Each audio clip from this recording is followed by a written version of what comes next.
we begin, I would like to offer my gratitude to Masters Thancred and Urianger.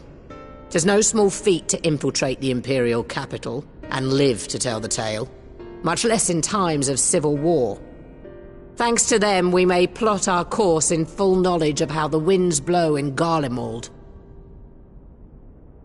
Full glad are we to have been of service.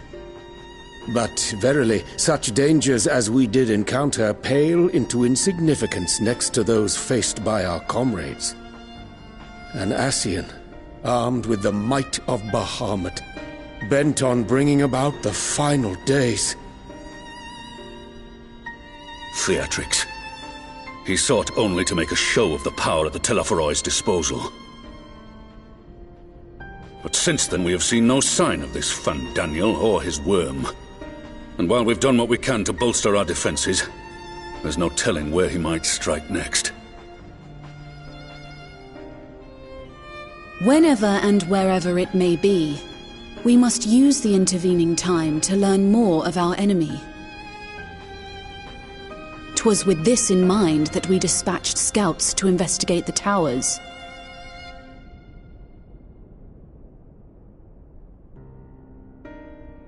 Our advance party took longer than expected to return. And when they did, they tried to kill us. Luckily, I'd seen that sort of thing before, and we were able to restrain them before they did any harm. Then it was just a matter of letting the Porksies do their work. Are you saying they were tempered? Once they'd come back to their senses, they told us everything they could. It seems that just as they were getting close to the tower, they heard an ear-splitting roar, and that was the last thing they remembered. But what worries me most is what they were saying right before they attacked. Glory be to Garlemald.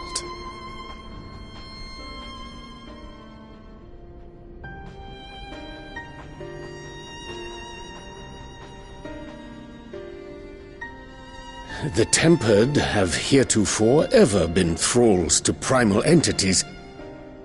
Yet these hapless souls were compelled to accept a nation as the object of their devotion. This calleth into question all that we know of the condition. Would that the unsettling news ended there. Alas, there is more.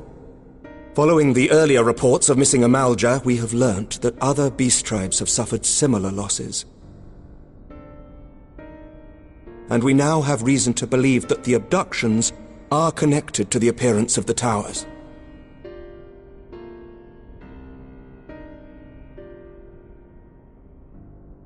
Our scouts sighted black-garbed figures leading shackled Ixal in the direction of the tower in Dravania. The Temple Knights were able to intercept them before they could reach their destination, liberating the Ixal and apprehending their captors, each of whom was found to be equipped with Garlean arms and armor. So the Empire is the common thread.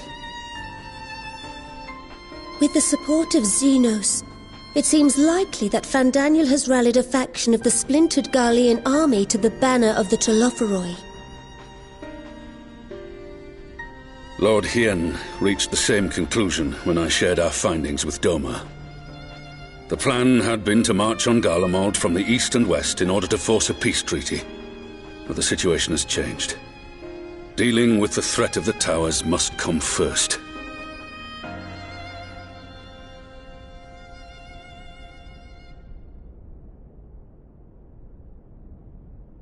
Given the nature of the enemy and the proven risk of tempering, I could think of few suitable candidates to aid in this task. But I am confident in my choice.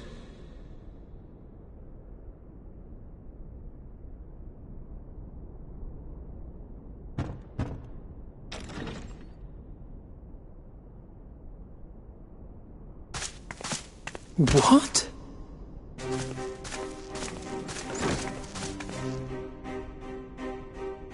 Resistant to primal influence as they are, they can investigate the towers without fear of being turned.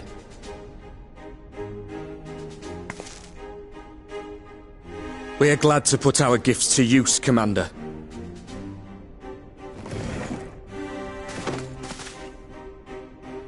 Gifted or not, going behind enemy lines remains a perilous undertaking.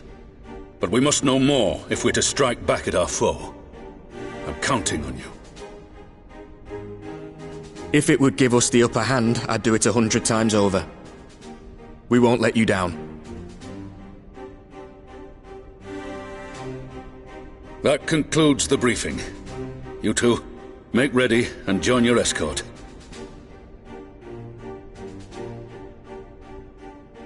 Are you certain about this, Arenvold?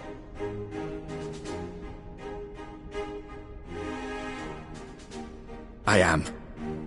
Come on, let's talk outside.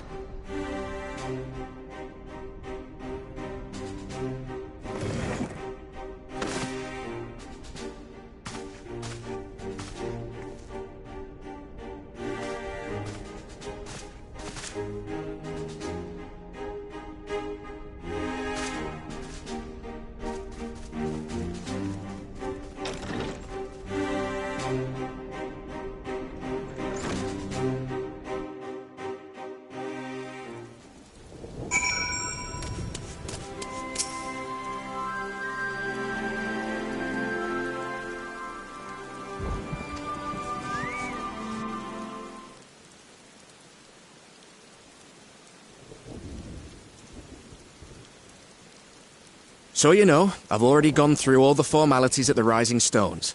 Made sure to inform Jamolver and Vmar at Ralga's Reach as well.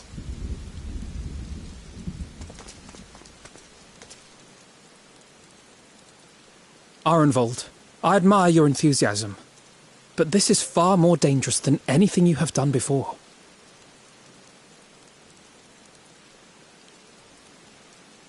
I know the risks.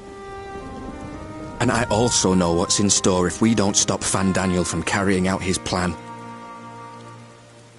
With this power of mine, I can make a difference. If I stood idly by, I would regret it for the rest of my life.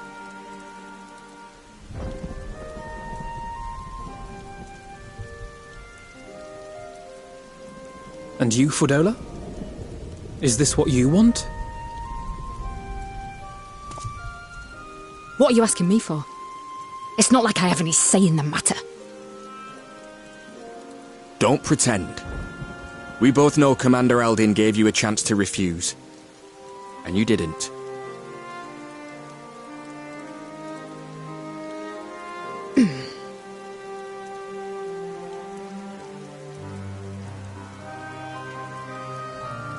So the Empire's finished, is it? But that's what they're all saying. That the great and glorious Garlemald slit its own throat. And now, from out of its twitching carcass crawls the Telophoroi with bloody Xenos at its head! I fought for Garlemald. Killed for Garlemald. What was I a part of? I need to know. Whatever it is, I need to know.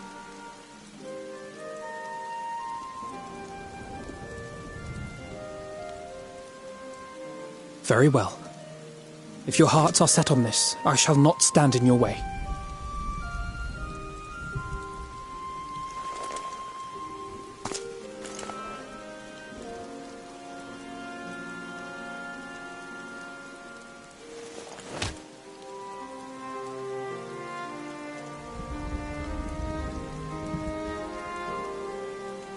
If you've finished with your touching display of camaraderie, I have a question. Which tower are you planning to investigate, exactly? Well, the one in Girabani is said to be tightly guarded. It's patrol after patrol out there, apparently. We'd be spotted before we got anywhere near it. Which is why we've set our sights on the one in Pagalthan instead. There shouldn't be anything like as many Imperials to worry about down there. Even so, I doubt the local Amalja will look kindly on it if they catch you sneaking around in their territory. Fordola and I had a chance to learn the lie of the land in our previous forays there. We might still find trouble, but at least we won't lose our way.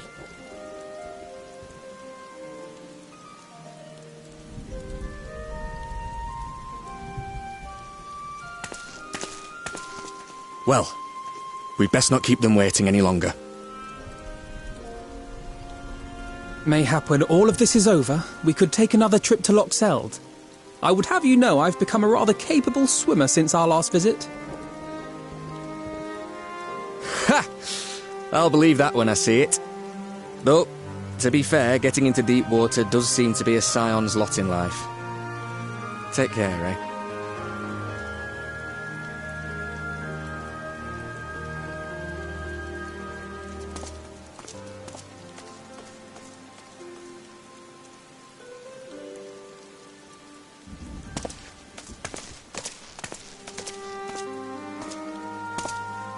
It means a lot, you know. You coming with me. I'll still owe you for saving my skin, don't I? Can't return the favour if I'm not there. I dare say you'll get your chance before long. That Fandaniel sounds like a tricky customer. Too much for the likes of me, anyway.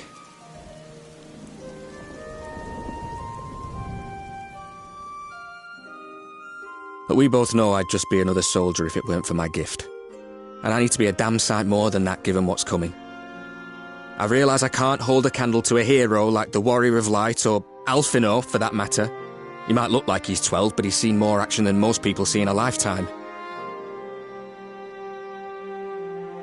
No, the fact is I'm nothing like them, and maybe I never will be. But I'll be damned if I don't try.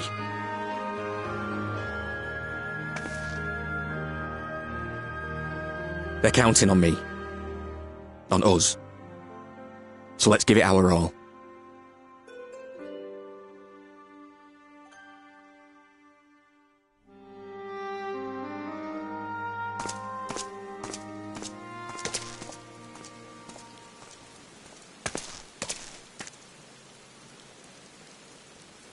He does not want for conviction, that much is certain. So let us have faith in him. Him and Fordola both. While they see to the towers, I would attend to another task. Chasing down this lunar Bahamut.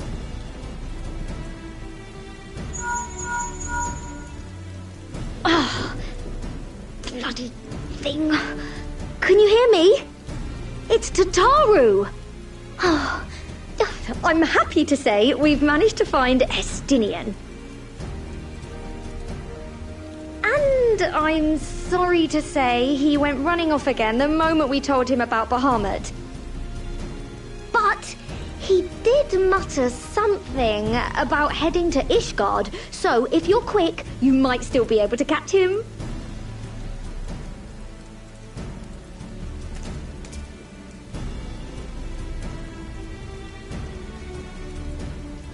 Even if we set out this instant, he may already have left by the time we arrive. Have her send the Bonanza to Ishgard. It may prove useful should we need to give chase.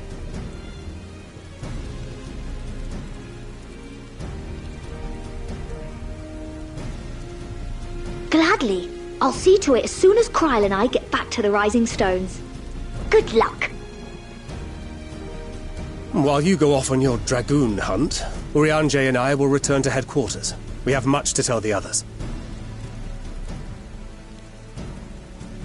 I wish you every success in your search for our elusive friend. May we all meet again ere long.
No sign of him. Not that I've ever met him before, but the way Alphino goes on about him, I'm fairly sure I could pick him out in a crowd. Speaking of which, it does seem awfully quiet. If the erstwhile Azure Dragoon had returned to Ishgard, would it not be a source of general excitement?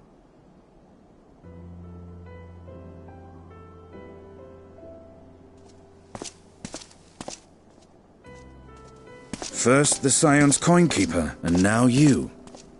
I'm beginning to think these meetings are more than mere coincidence.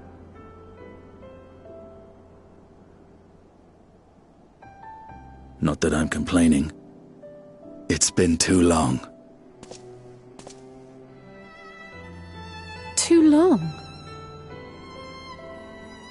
You look an ilm taller and twice as rugged. It suits you, Alphino.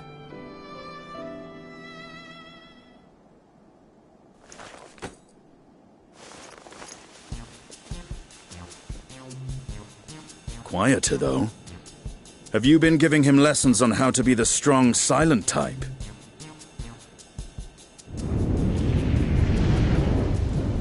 I am not Alphino!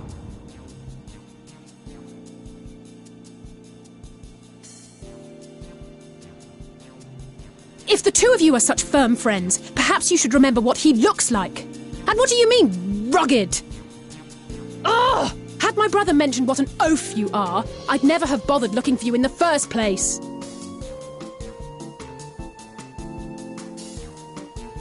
Estinian Wormblood. The Azure Dragoon. He who fought and felled the dread worm Nidhogg at the Warrior of Light's side.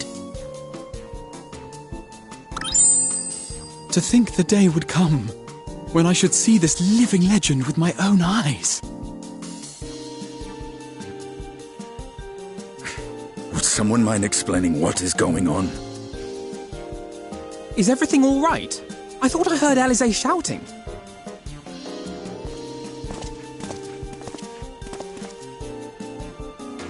Estinian!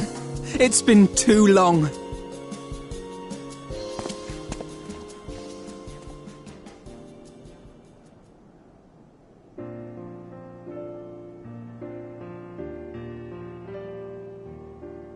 No, it's quite understandable. That was hardly the first time we've been confused for one another. Nor, I suspect, will it be the last. Well, I, for one, will not be making that mistake again. What I will say, for the second time today, is that you've grown. Inside and out. I can tell. One can't remain a spoiled little lordling forever, you know.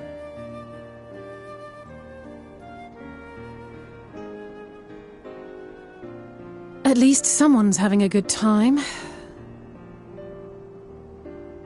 You know, when we were growing up, Alphino would never befriend other boys because he couldn't stand the thought of not being in charge. But maybe that's changed. He seems just as happy around Estinian as he does Arenvald.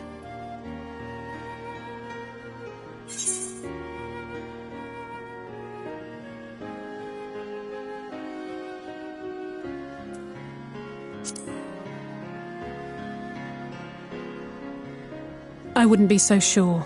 He still loves nothing better than the sound of his own voice.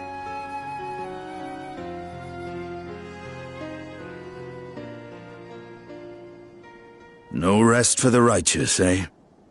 Speaking of which, I was just on my way to borrow an airship to take me to Azis La. Azis La? How could I forget? The dragon with whom Bahamut shared the deepest of bonds. Aye, Tiamat, his mate. Even now she remains imprisoned on Azis La, though her remorse binds her faster than any shackle. I see. As the one who first summoned Bahamut, you believe she may be able to shine some light on his latest incarnation. Might I suggest that we make the journey to Azis La together? I'm not sure if Tataru mentioned this, but we Scions have an airship of our own now. I see no reason why not. Assuming your sister can bear the thought of sharing a deck with me. Be my guest, but confuse me with Alphino again and I'll throw you overboard.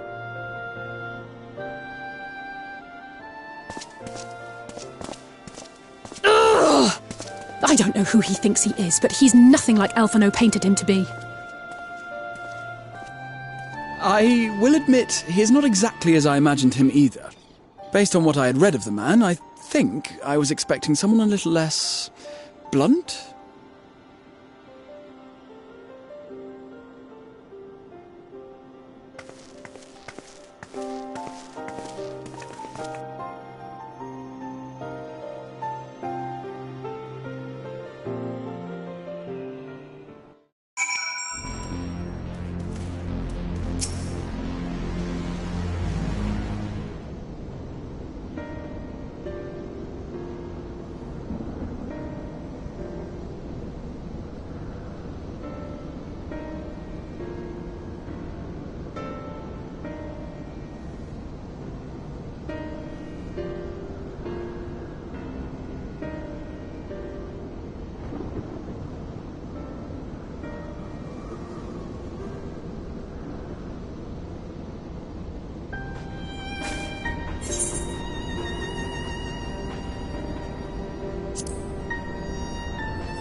Edkin Elfin.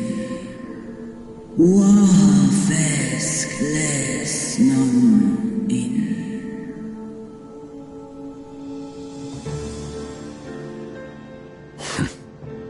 It's plain she knows naught of recent events.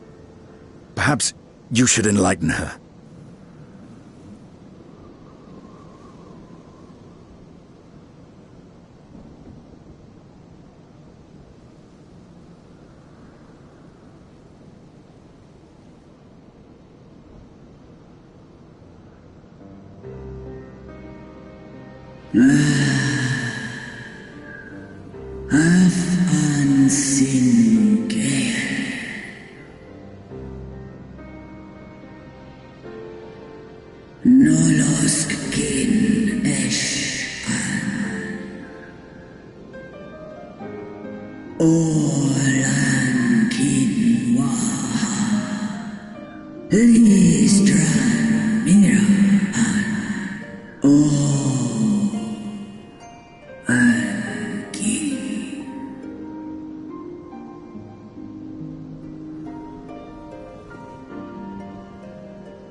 Much like those held here in Asisla.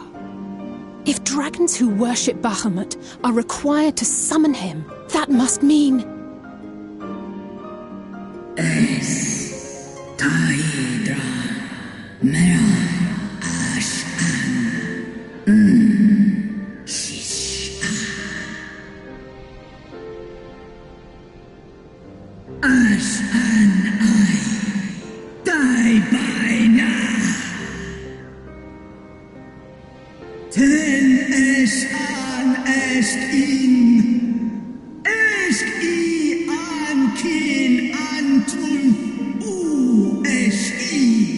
Ines Tu in Aisto now.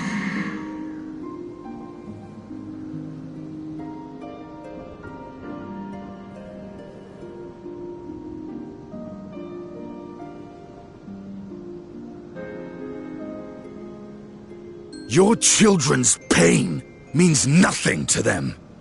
They laugh at your kind suffering. But tears will not right this wrong, nor will lamentation see the perpetrators punished. Snosk Anta in Dramon.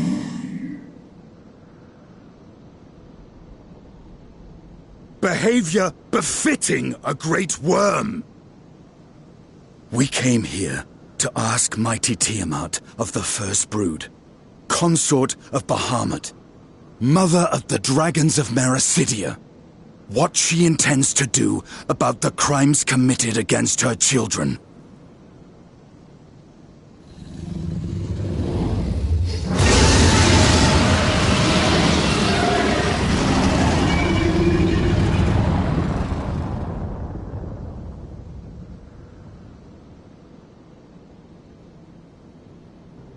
Santalan infan antosk Kous lent on Ale u esk an in Ale kum ak in. You too were exposed to his influence. That you are yet in possession of your own will is testament to the indomitable strength of your soul. But were you to meet with Bahamut again, you fear you might succumb. Snoska Dramon King Nestra in Illes I Nesh An and Ala Unmik Narstra Ul An Antal An Small Tahi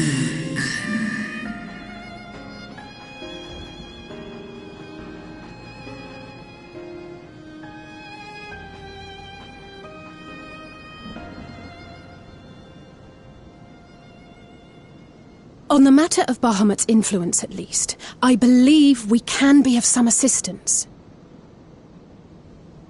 If you're afraid of being enthralled, don't be. We have a cure. And while we've never tried it on one such as you, its basic principles are universal. Usk she's in.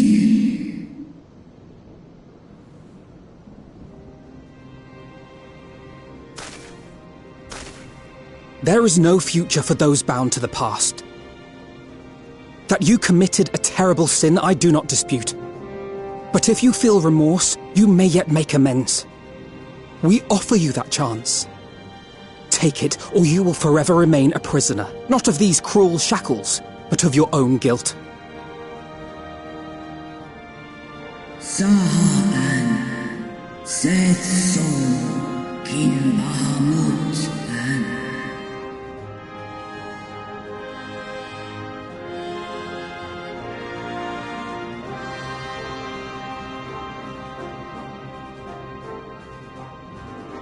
An Sumon, Na An Inles, Snaloles Dish An, Na Ala An Ul An Sin An, Stan In.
Almost there!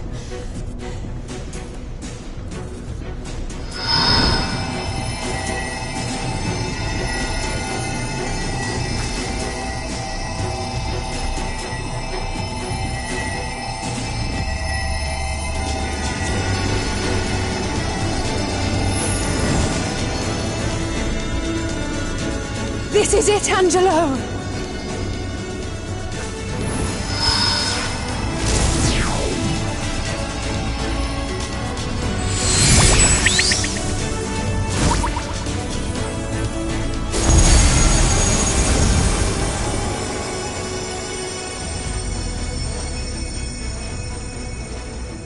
Es ließ an, unmöglich es sei.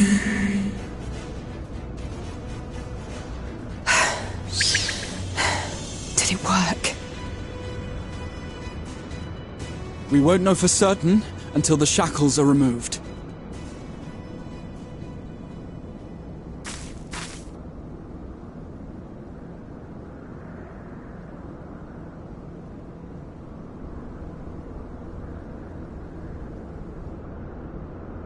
Tosk in Santal Ankin in Way.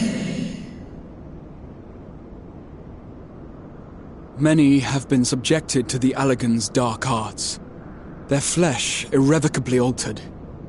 For such tortured souls, I fear there can be no salvation. Ankin.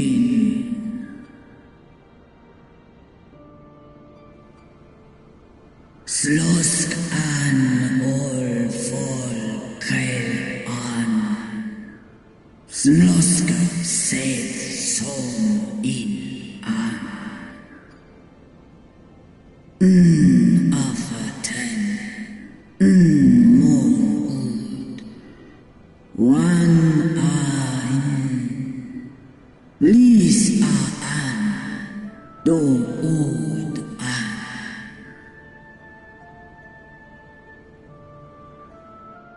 When that time comes, you won't be alone. We'll stand by you.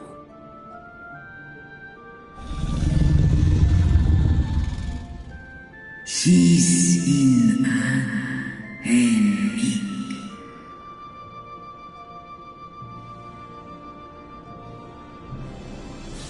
Alphino's ready. It's time.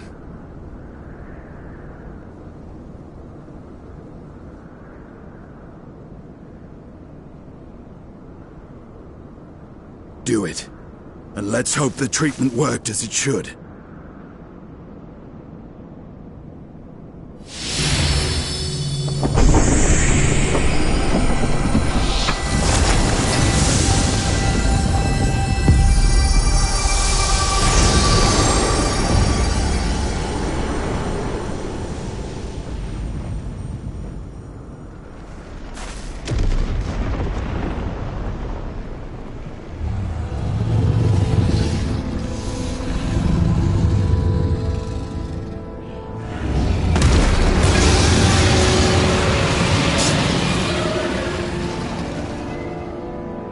Bahamut an Esk.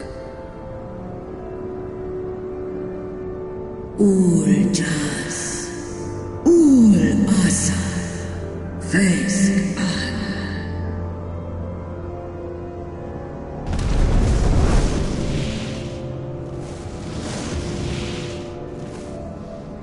By the gods!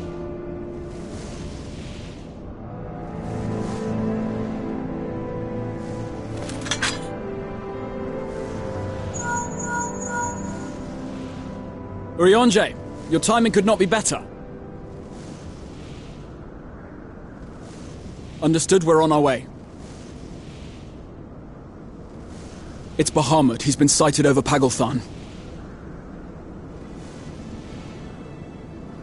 He flies for the largest Amalta settlement in the region, at the head of a vast host, including dragons.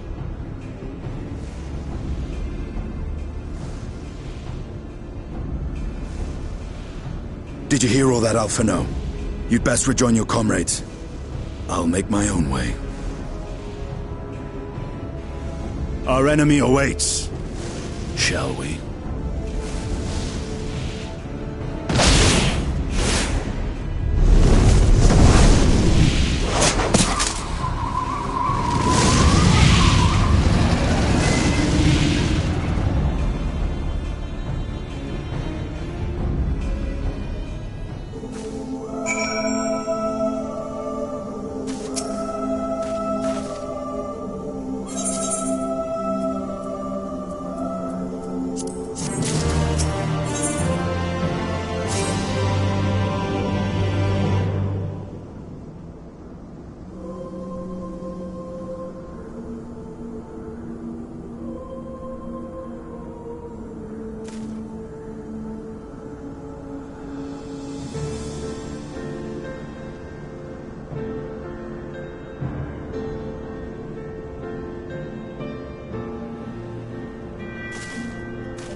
What took you so long?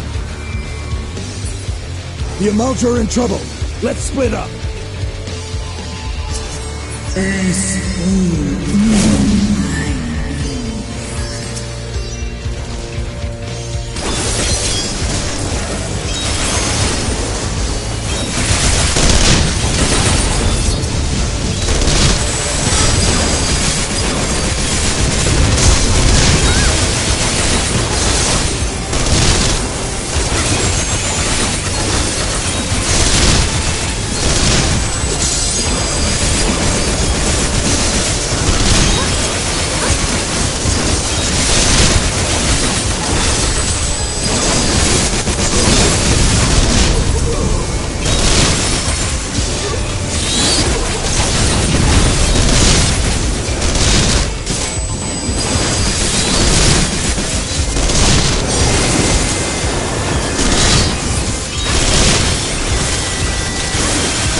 Oh, no, you don't.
Kin so ash an esk snodo in aisto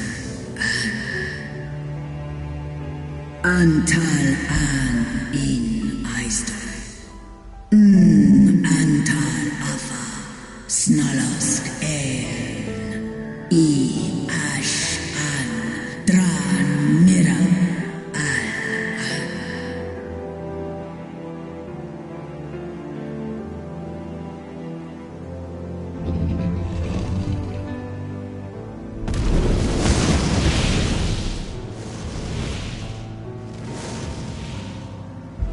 Noble warriors, the dragons chose their friends well.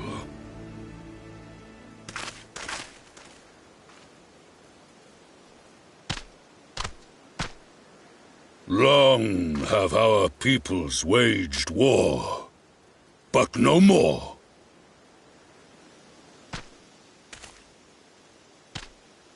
Your fallen lie beside our own. By our words and deeds shall we honor their sacrifice.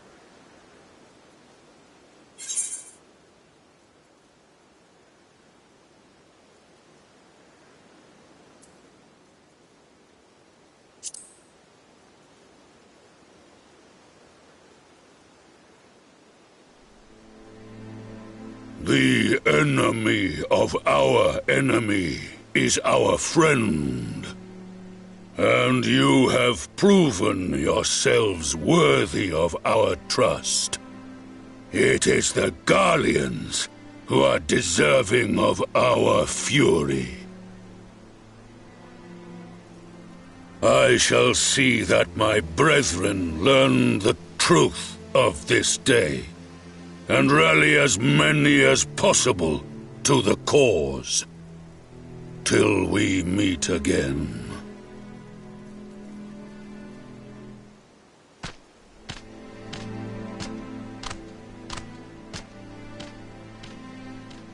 And thus did we make allies of the Amalja.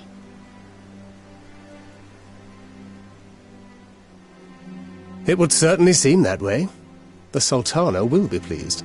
Let's go and give her the good news, shall we?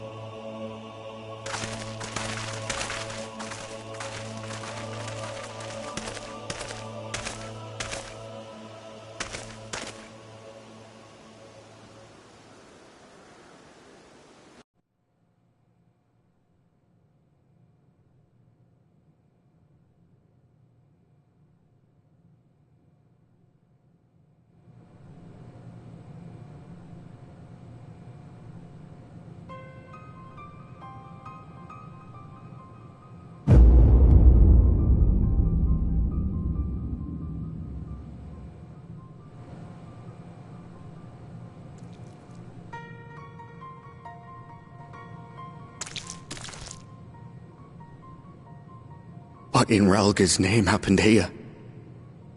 The gods only know. But you can bet these poor sods aren't here by choice. Quickly! We've got to get them free!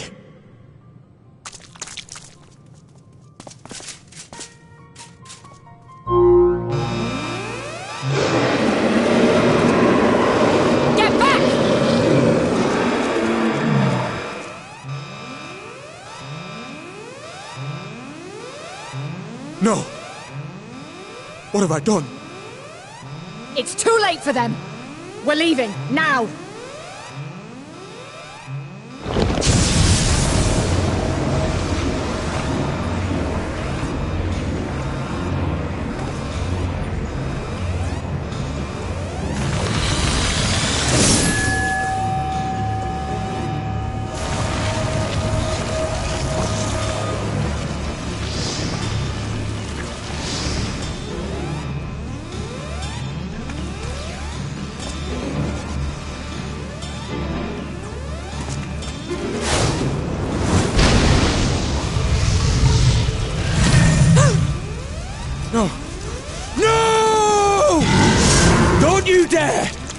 We came together and we're leaving together!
Fordola, have you been waiting here all this time?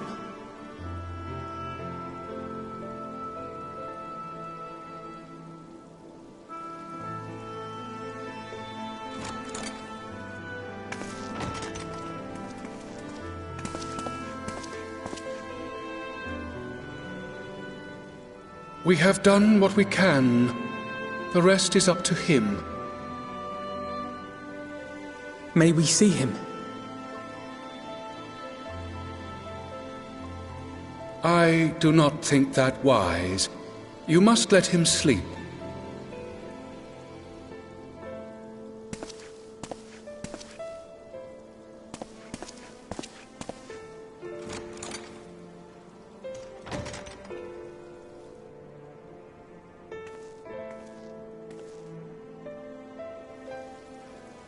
Thank you for bringing him back.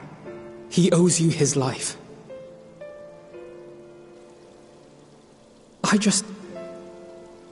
I just wish I had been there.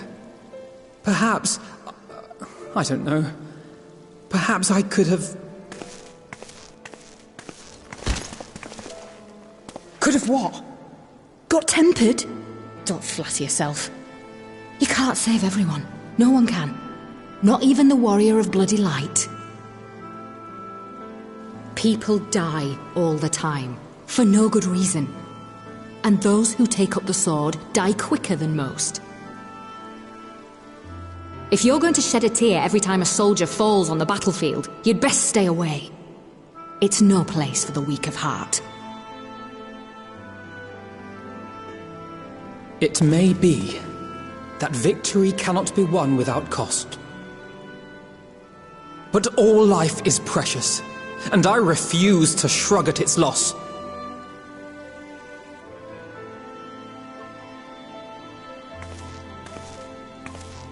All life is precious!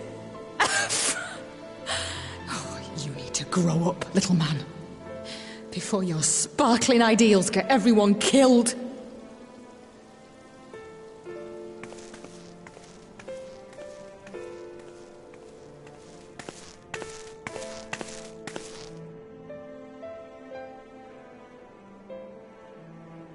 You're right. He is idealistic. But the world has more than its fair share of realists, like you and me. It's people like him who dare to dream that things could be better and make it happen against all the odds. They are the ones whose names live on forever. The heroes. The battlefield's littered with would-be heroes.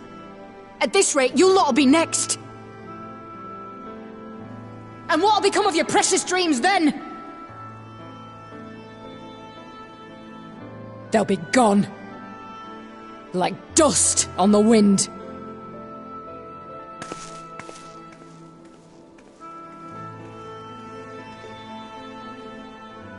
Dreams worth fighting for don't die so easily.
Your Grace, pray forgive us our lateness. Think not of that. I understand a close comrade of yours was wounded in the line of duty. Arenvold. It was at the Alliance's behest that he risked all, and we are grieved to hear of his condition. Rest assured, he will receive the finest care our chirurgeons can provide. On that you have my word. Now, we would share with you the findings of the mission. Pippin, pray relate to our guests the details of Fordola's account.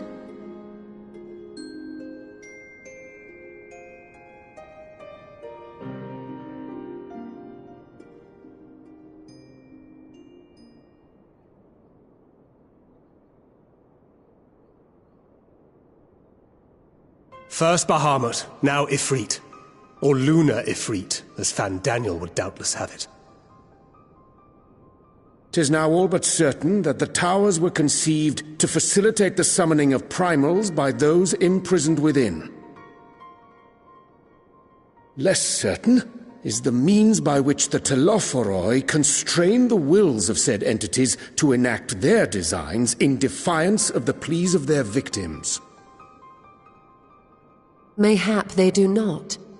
If mere proximity to the towers is enough to make loyal servants of the Empire's mortal enemies, it stands to reason that the same is true for those held captive.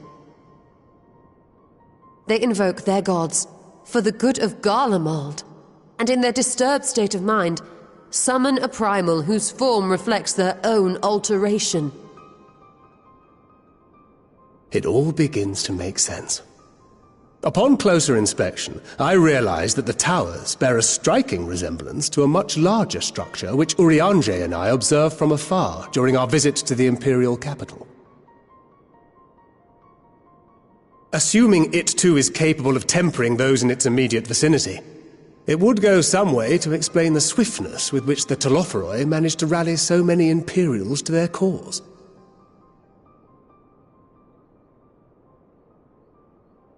While the situation in Garlemald is indeed troubling, I fear we have more immediate concerns. Ifrit was not the only primal summoned. At approximately the same time, observers at several other towers bore witness to the emergence of further such entities.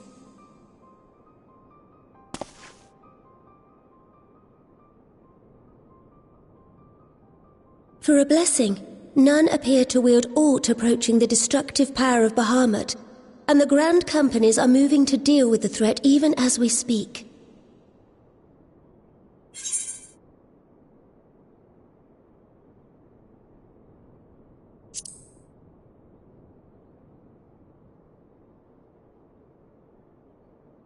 Though we are aware that the task will not be easy, we would call upon the Scions only as a last resort. Pray, conserve your strength for now. After all, it was not so very long ago that you rid us of Bahamut. On which note, I am pleased to report that our talks with the Amalja have reached an agreeable conclusion. They have pledged their full support to our cause. It is our hope that this historic agreement will encourage other tribes to join us at the negotiating table. And I know that I speak for all of the Allied leaders when I say that we will welcome them with open arms at such time as they do. Of course, this was only made possible by the feats of heroism performed at Paglfan. Moreover, we shall not allow the sacrifices of those fallen in battle to have been made in vain. As hope leads to victory, shall victory lead to a new dawn for Eorzea. May these words ever be our guide, Your Grace.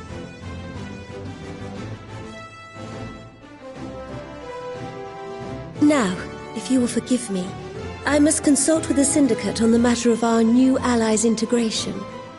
Till next we meet, my friends, I bid you safe travels and blessed respite.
Welcome back. I expect you must all be exhausted.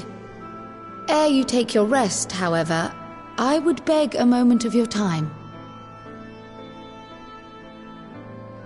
Thanks to Arenvold's selfless efforts, we may now be confident that we understand the function of the towers. But many questions remain regarding the reason for the summonings, and what lurks behind the looming edifice in Garlemald. Until such questions are answered, we will struggle to devise an effective strategy for thwarting the Telophoroi's stated aim. Nothing less than the destruction of this star. And so, given the gravity of the situation, I move that we petition the aid of Sharlayan.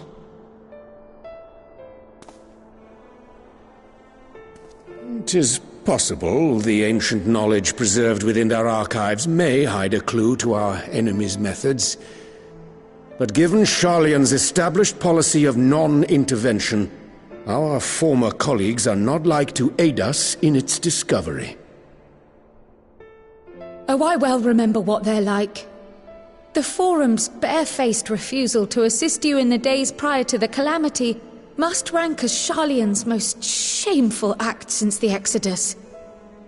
But were the final days to be reenacted, it would spell doom for us all. Surely even they cannot turn a blind eye to that. I trust we are all of the same mind on this matter. Urgent as it seemed, I took the liberty of petitioning the Alliance for leave to act as Eorzea's emissary, and have since received their blessing. I presume your role as a student of Baldessian will carry some weight with the Forum? One can but hope. If truth be told, our organization has been a shadow of its former self ever since the disappearance of the Isle of Val. But the name does still retain some degree of prestige. I only pray it will be enough. If there are no objections, I shall depart for Sharlayan at once.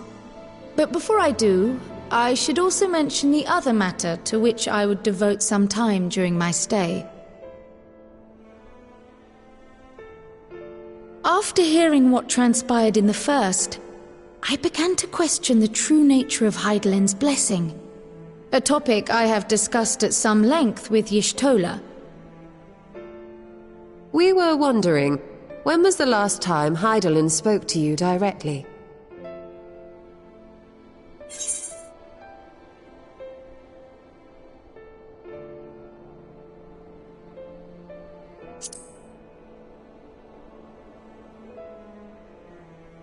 When you regained her blessing, was it not? But never since.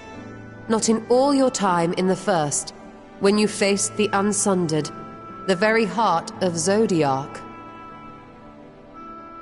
History shows us that Hydaelyn is able to awaken the echo in her chosen, convey her will directly, and grant the blessing of light. To our knowledge, however, she has not sought to intervene in man's affairs for some considerable time. Might not the explanation for that lie with her choice of champion? Mayhap she is content to trust in her judgment. Mayhap she is. But following my initial discussion with Kryl, I made inquiries of my own, and as far as I am able to tell, Hydaelyn has not made her will known to anyone. During my time in the First, the Oracle of Light spoke to me through Reen. But that was not the will of Hydaelyn. It was Minfilia herself. Indeed. And while she and Hydaelyn were inextricably linked, Minfilia yet acted of her own volition. A messenger, yes, but one who spoke with her own voice. I wonder, could Hydaelyn's silence suggest the presence of some disruptive force, perhaps? Some obstacle to communication? While I share Urianger's high opinion of your conduct, I see no reason why she would deny you her guidance altogether. Then again, who am I to say? The fact is, we simply don't know. But if the explanation is to be found anywhere, I can think of worse places to look than the archives of Sharlayan, and their research on the Ethereal Sea in particular.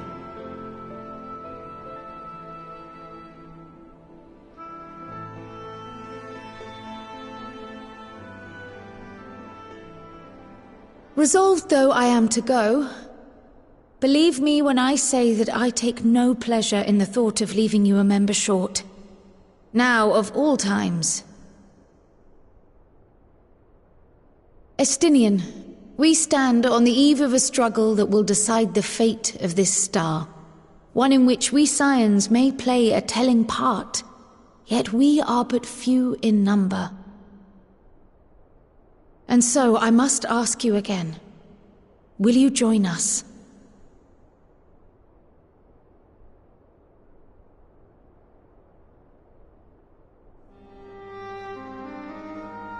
You see the world the way you want it to be. I see the world the way it is.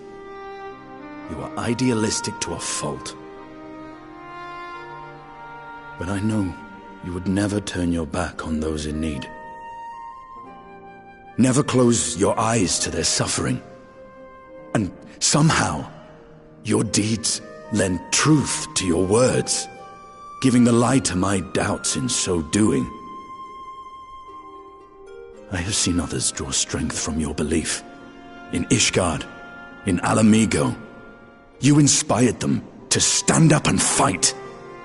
To win, no less. And even when you lost those you held dear, you carried their spirit with you and made their memory your guiding light. The burden of so many hopes and dreams would be too heavy for most to bear.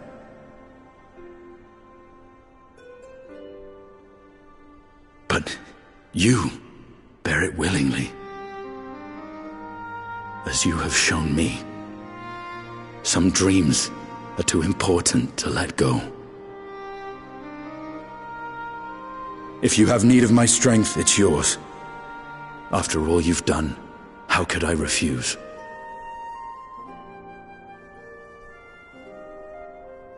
Thank you, Estinian. Whatever challenges await us, I shall not falter. You have my word.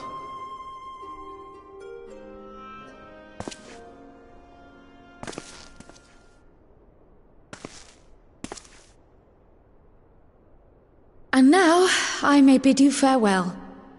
Safe in the knowledge that all is as it should be. In this little corner of the world, at least.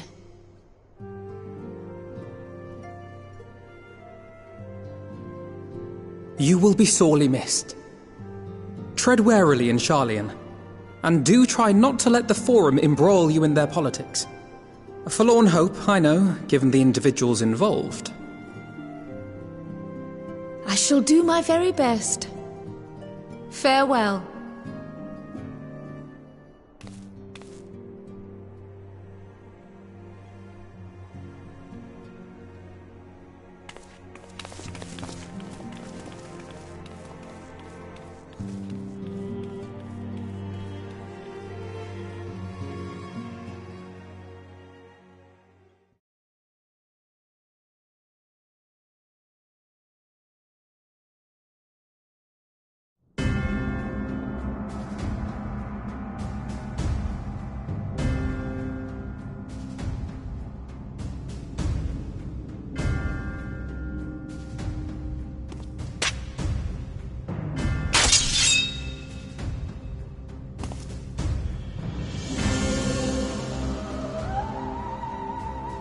Well, does this one meet with your approval?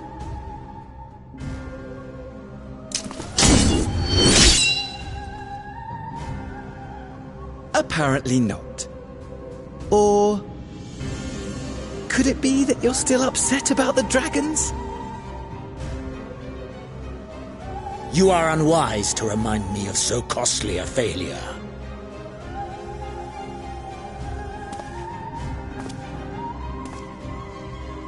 It will not affect our plans, I trust.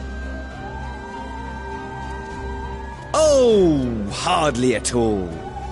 Though, admittedly, the chances of us being able to procure any more Mericidian dragons are rather slimmer following Tiamat's reappearance.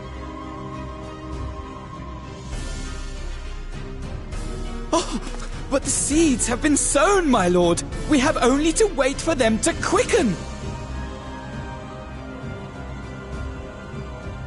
Speaking of preparations, is it safe to assume that you will be ready to control you-know-what? The hour draws nigh. This nation, forged for Ascian ends, will finally prove its worth. A mighty empire, now no more than an instrument of this star's destruction. What a pleasure it will be to put it to use. Which brings me back to our earlier topic. My lord, while I appreciate that it is not an easy decision, it really is past time you chose your weapon. There is one that I have been meaning to test.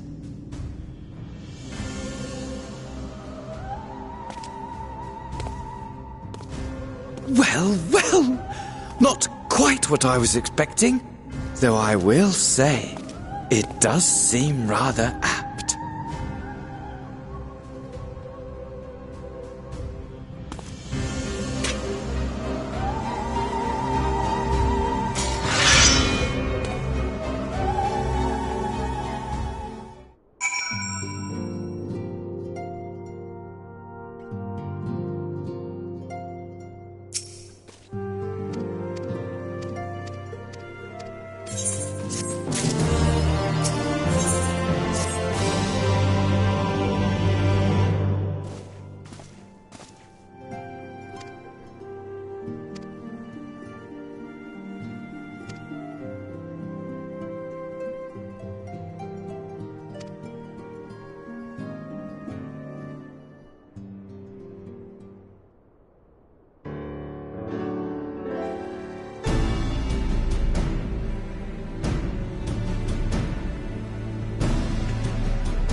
Esteemed guests, you honor us with your presence. As there is much to discuss, let us begin. Information on our taken brethren you have, yes? Hear it we would!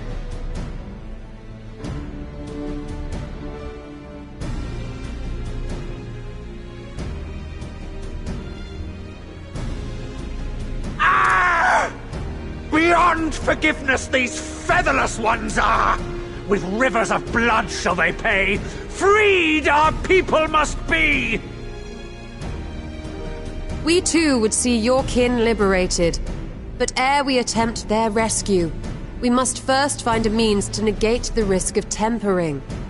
Without that, we will be unable even to approach the towers, let alone contend with their defenders. If all else fails, I've always found cannonballs quite effective. And what of the prisoners? Would you see them slaughtered? Think for a moment. Ponder, consider, think. If Merlwyb truly intended to bombard the towers, she would have done so by now. Remember, we came here to find a solution together, did we not?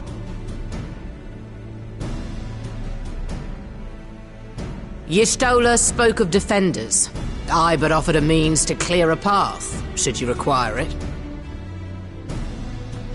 Given the enemy's capabilities, we will all need to play our part if we are to have any chance of success. For if any here should give less than their best, it will be to the cost of every living being on this star. A paragon, the Empire, our very gods. How can we hope to prevail against such odds? That our foe is formidable, none would deny. But our strengths are many and varied. In this chamber I see masters of strategy, masters of magic, masters of the land, the air, and the sea. And together there is nothing in creation we cannot overcome.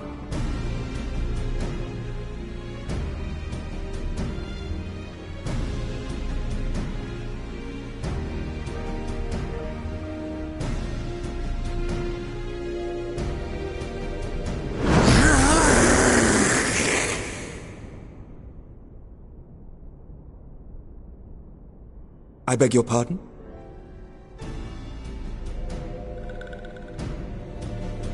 What is it, Soulwalker? Do not express your passion thus. A little pretty without gills, perhaps?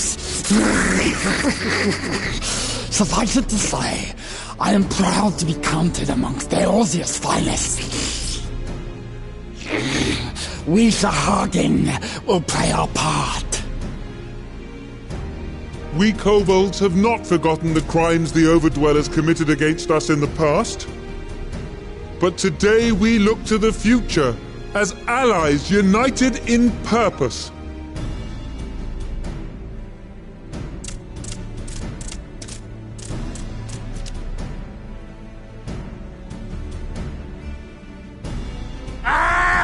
Make mock of the Ixal, the Paragon does! Turns kin into puppets!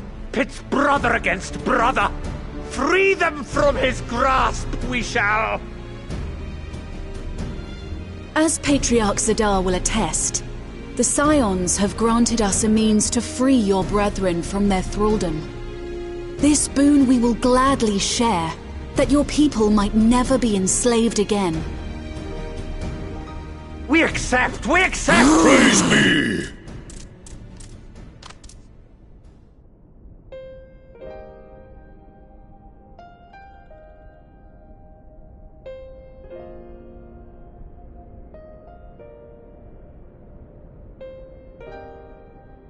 It's taken a while, but I do believe we might be one step closer to a world without primals. Would that Minfilia were here to see it. We still have a long way to go, and we're going to need a lot more Porksies. But we're moving in the right direction.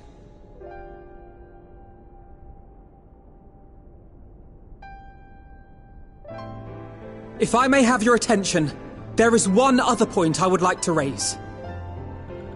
As we can all agree, freeing those held captive must take precedence over every other concern.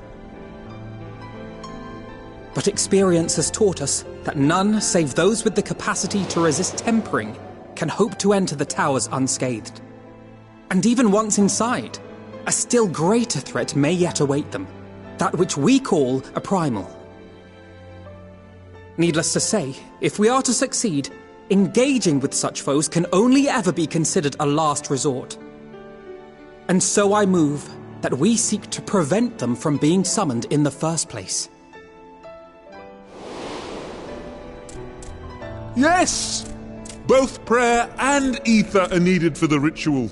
Should either one be denied, the summoning would fail. Indeed. And so we must endeavor to discover the source of the ether on which the process depends. Do so, and it may present a way to halt the summonings, or perhaps even neutralize the towers entirely. A promising proposal. While you are conducting your investigations, however, we will need to remain vigilant, lest the Telophoroi commit further abductions and summon primals ere we have the means to prevent them. To stand a better chance of keeping our enemy at bay, we would do well to coordinate our defensive efforts, sending reinforcements to assist our neighbors when needed. We Amalja would have been overwhelmed were it not for our newfound allies. But say the word, and we shall come.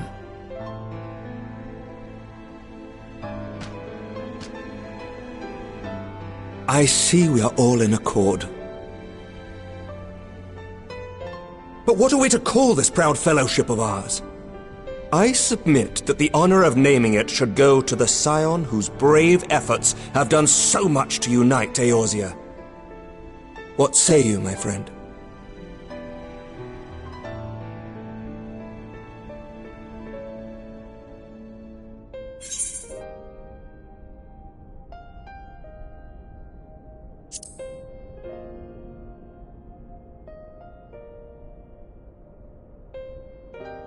But that's the name I...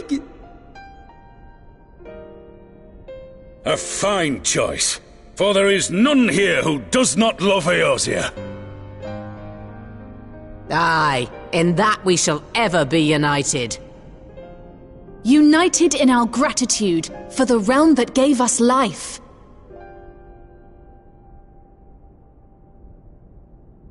Then let it be recorded that on this day, the Grand Company of Eorzea was born.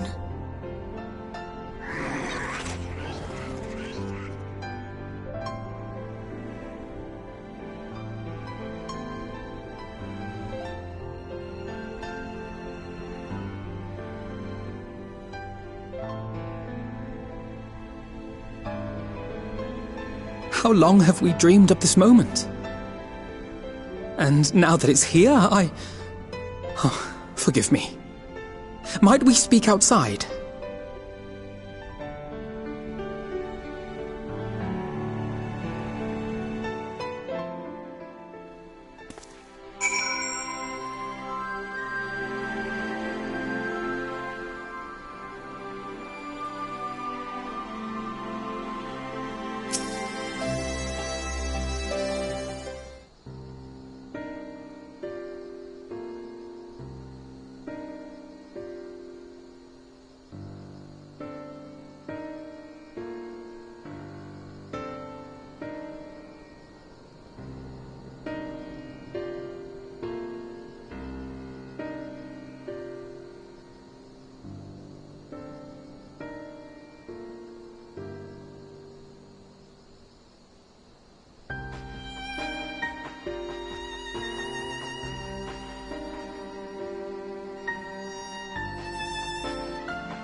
Elder Seedsir, I thank you for granting me this audience. I am Fortuno Levea, here in my capacity as representative of the Forum.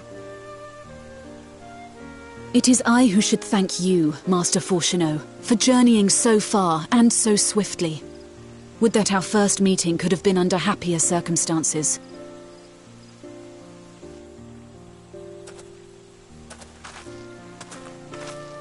It has been too long, Father. You look well. As do you both. Ameliance will be glad to hear that you are taking care of yourselves. How is Mother? She misses you terribly, of course, but is otherwise a picture of health.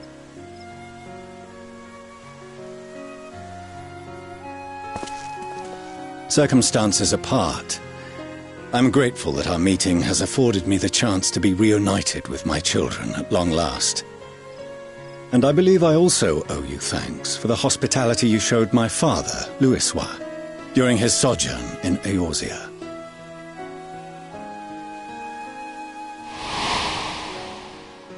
All thanks we owe to him. In the days prior to the 7th Umbral Calamity, it was your father's tireless efforts which granted us a means to vanquish the Primals. Were it not for him, our strength would have been quite spent by the time the Empire arrived. That Gridania still stands is in large part his achievement.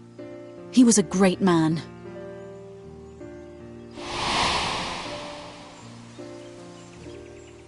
He would doubtless have been moved to hear you say so.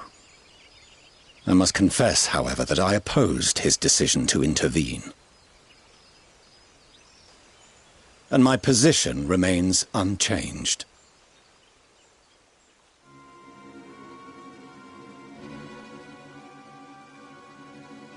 To chart the course of history, not to change it.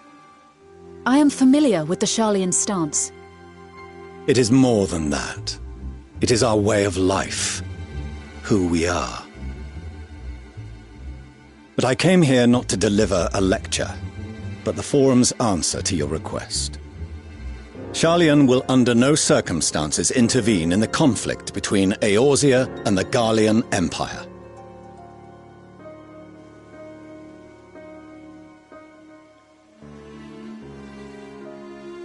May I ask for what reason the Forum has come to this decision?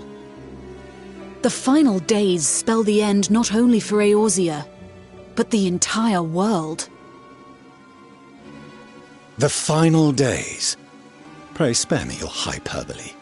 This conflict is no more than the latest in a series of petty squabbles between yourselves and Garlemald, one in which Sharlayan will take no part. If the final days were truly upon us, we would know. Father, you must ask the Forum to reconsider. You may feel safe on your little island across the waves, but if you imagine the Telophoroi will leave you be, you are mistaken. They mean to kill us all, themselves included. Alphino is right. We have seen what the enemy is capable of, the lengths to which they'll go. This is no time to turn a blind eye. If Eorzea falls, so too will Sharlayan. So if you truly love our homeland, you will join us. Now, before it's too late.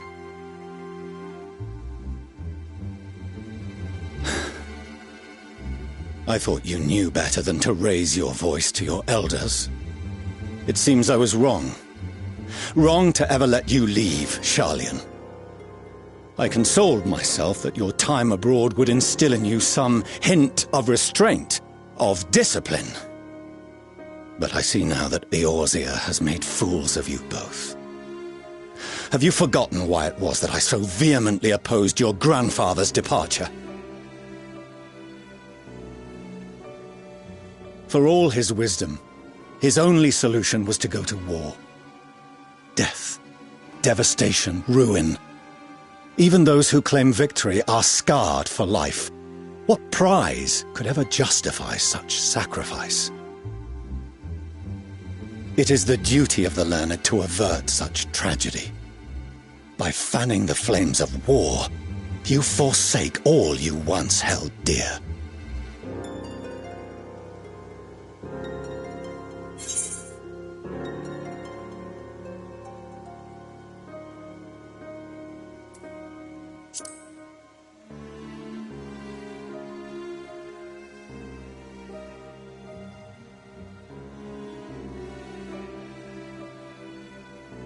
I see your friend shares your misguided ideals.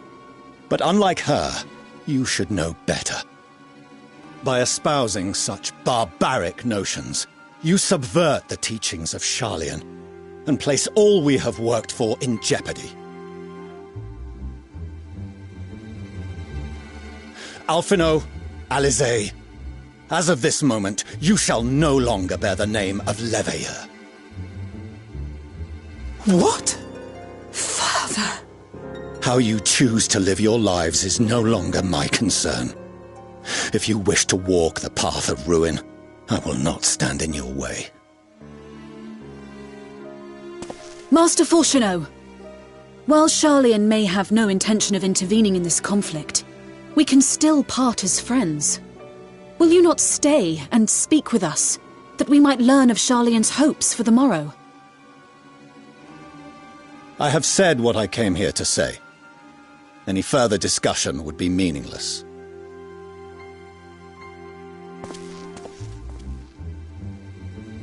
Father! Wait! Don't bother, Alizé! How can you stand there and watch him walk away? How can you let this happen?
Arenvold!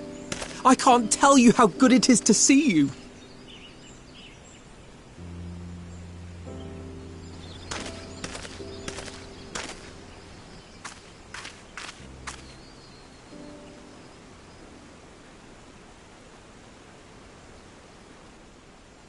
It arrived a lot sooner than expected, eh? The day I craned my neck up at you. Only because you're sitting down. Unless...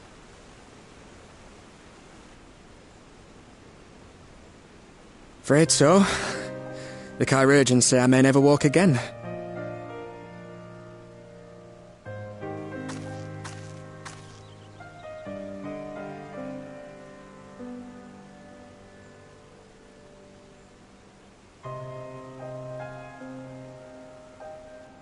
Come on, Alfino, it could be worse. Besides, I didn't come here to dampen the mood. Quite the opposite. All I've ever wanted was to fight for a cause I believe in. But my fighting days are over. So I want you to fight in my stead. Be the hero I can't.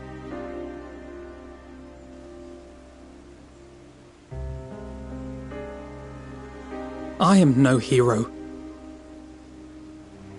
That's what they all say, though. No one ever calls themselves a hero.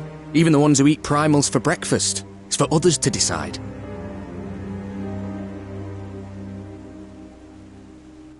Look, Alfino. You already are a hero. To me and countless others. We see you doing your damnedest to protect us all. And you're not alone, are you? There are people who believe in you, just as you believe in them.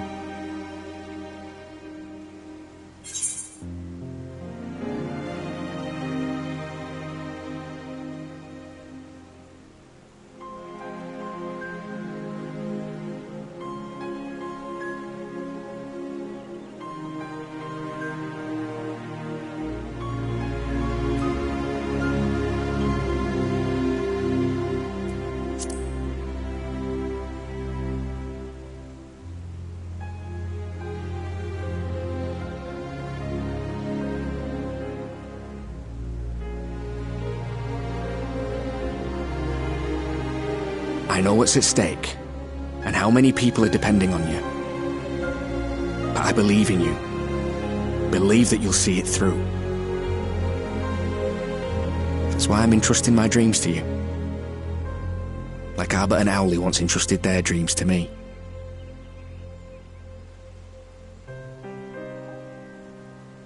There was a time when I would have borne the weight of such expectations without a second thought.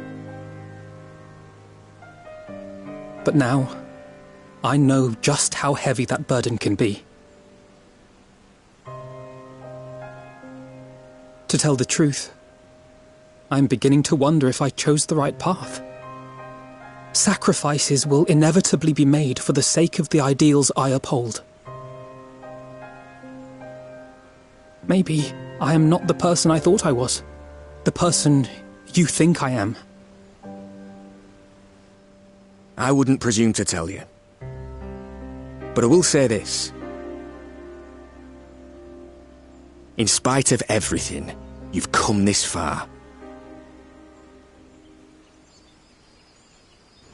The road ahead might not always be clear, but you've never been one to give up or take the easy way out. And everything you do for others. For a brighter future. I'm proud to call you my friend. Well, I've said my piece, so I'll let you go. I know you've got more important things to be doing. Just give what I've said some thought, all right?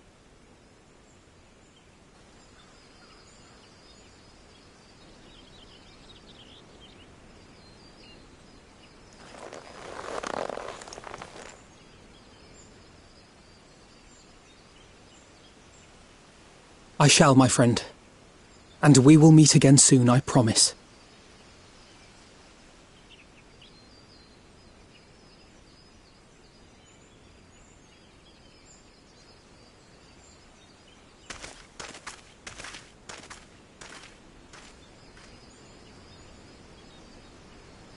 Nothing left for me to do but wave and smile.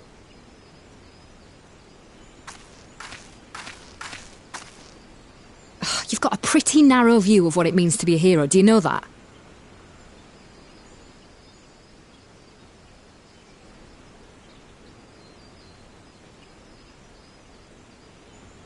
You think they're all forged in the fires of battle? That it's all about being brave and killing villains? Alphino and the others will carry on their fight. But theirs isn't the only one. There are other ways you can make a difference. If you stop feeling sorry for yourself and put your bloody mind to it.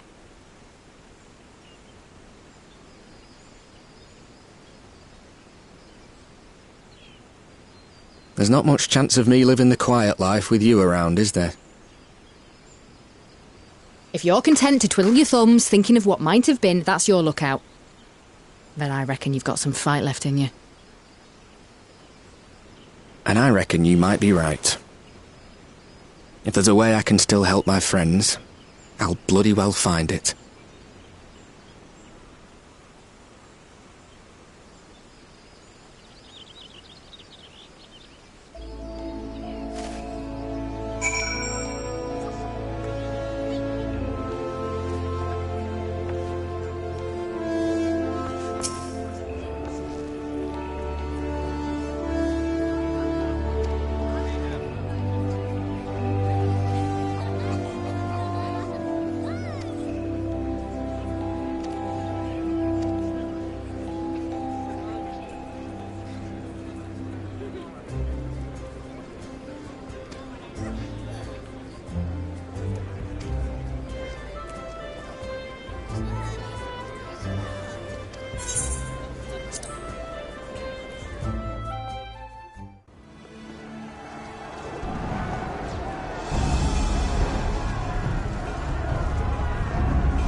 My fellow Scions, as I am sure you will have heard, we can expect no help from Sharlayan, nor are we any closer to discerning the Telophoroi's grand design.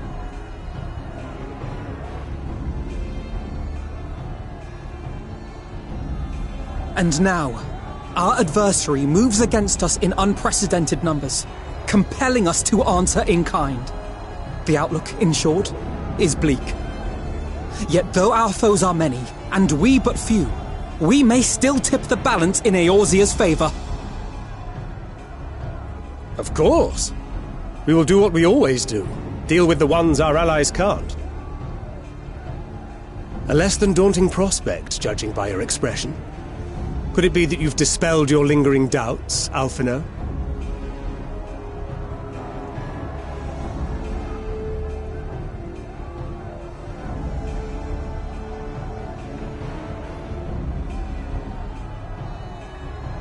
Oh, I doubt I ever will. But as my friends have kindly reminded me, I have come this far, and that must count for something. Gods be good, Alphino. That's what we've been trying to tell you all along. For one so bright, you can be remarkably dim at times.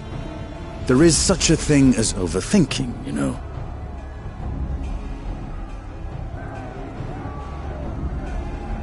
Might I suggest that we continue this conversation after the battle? It would appear that Telophoroi have already arrived. I'll do what I can to cure the Tempered, but they'll have to be incapacitated first. Have care, my friends, for none can say wherefore our foe did choose this fateful field to be our battleground. Whatever may transpire, pray grant him not the pleasure of deterring you.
yourself! Let's give it our all!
Allow me.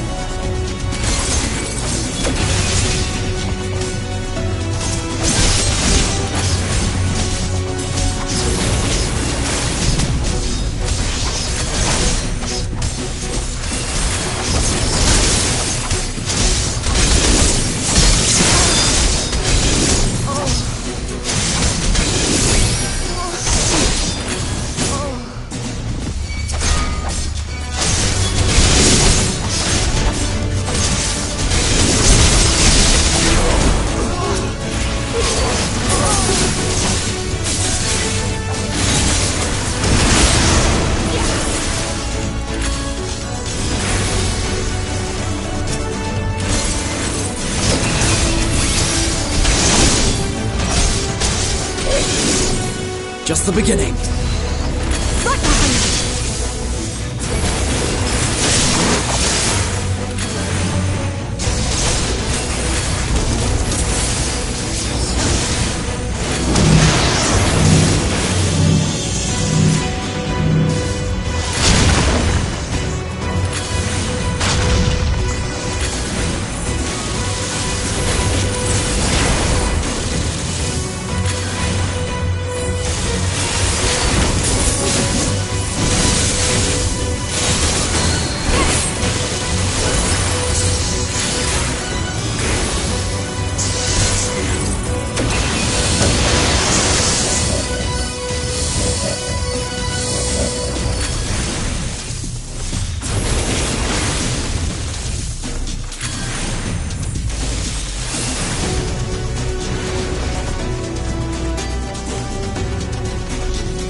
shall protect thee.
Shall protect thee.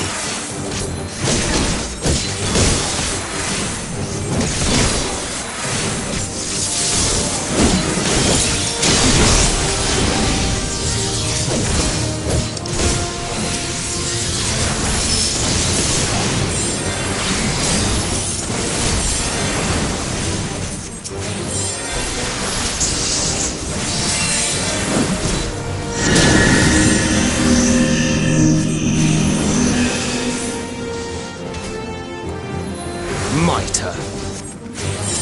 May the 12 guide you.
Away with you!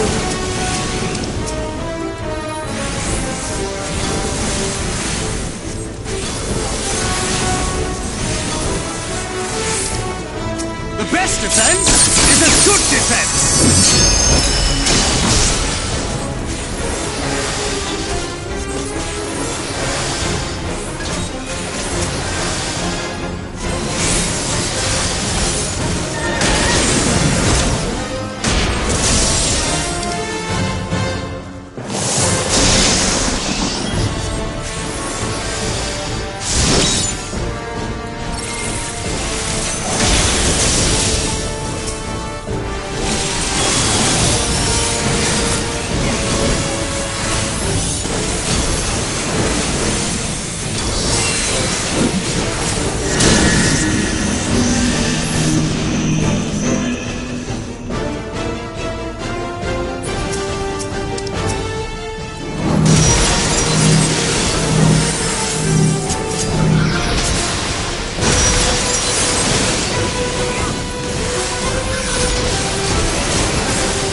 You're finished!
And thus another plan went up in smoke. I am beginning to see why Lord Xenos thinks so highly of you. Not that this changes anything, you understand. You have merely earned yourself a stay of execution.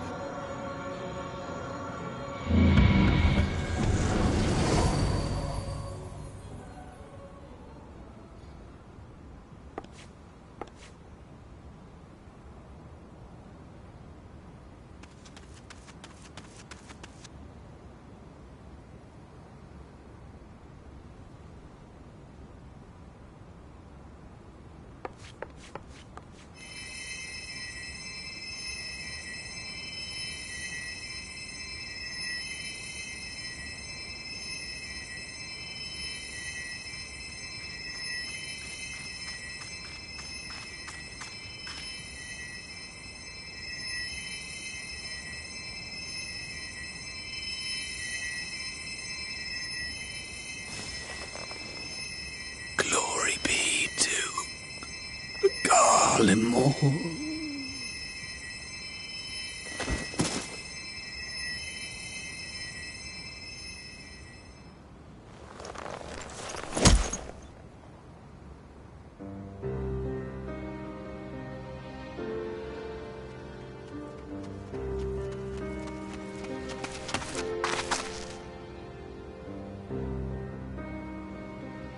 How fare the tempered? We've treated as many as we can, but some were beyond help.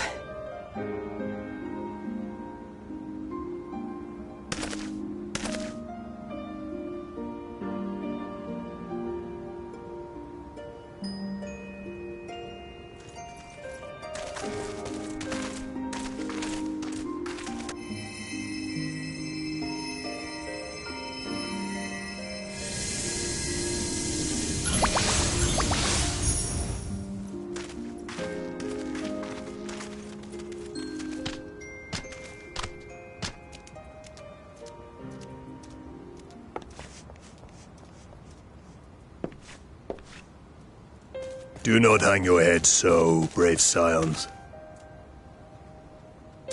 Though not all of our captured brethren could be saved, we are grateful for those whose minds have been restored. You could do no more, and that is enough. So please hold your heads high.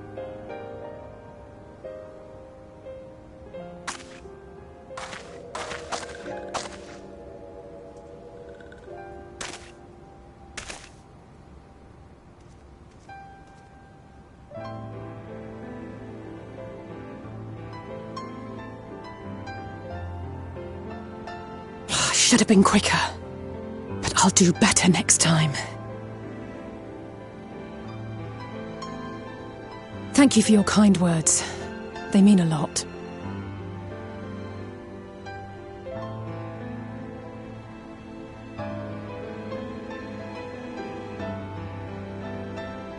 A victory at great cost, but a victory nonetheless. We must stay strong and press on. Isn't that right?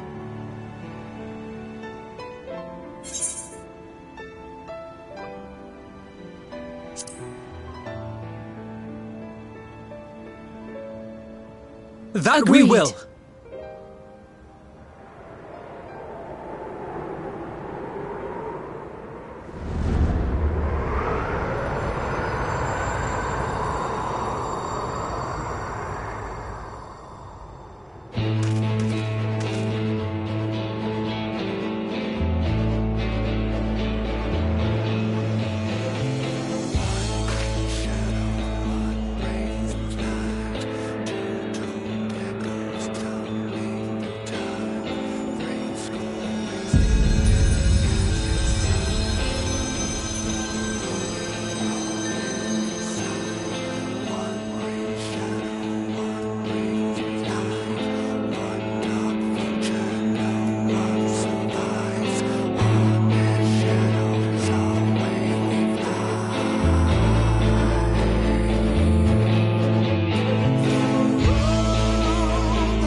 Those Eorzeans certainly are a stubborn bunch.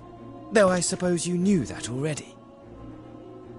My plan to redirect the ether from Cartano came to a rather less than satisfactory conclusion. It was, in many respects, an abject failure. Which does, of course, raise the question of where we are going to procure the requisite amount. The obvious solution would be to draw on resources a little closer to home, though that would require our dreamer to dream a trifle more deeply. So be it. The dreamer will not complain. Then let us begin the preparations at once. With the gateway of the gods complete, all that remains is to gather the necessary ether, and our prize shall be within reach.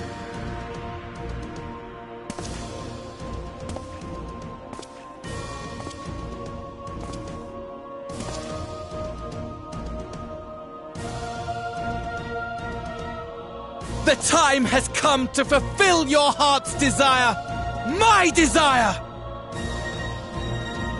To relieve those wretched creatures of their meaningless existence!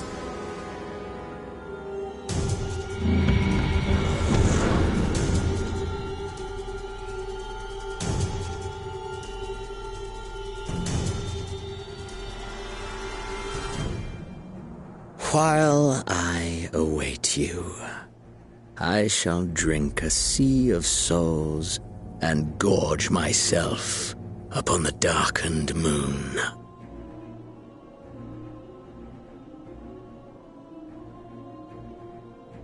Then you shall come to me, all roiling rage and rancor.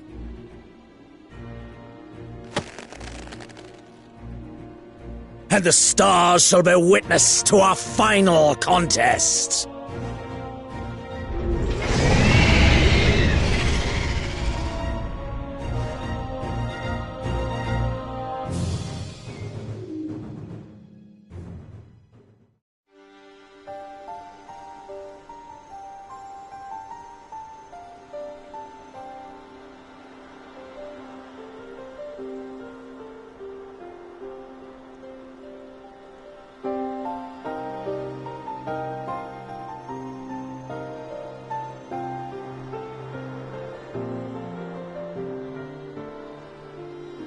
As I thought, the ethereal currents have been disturbed here too.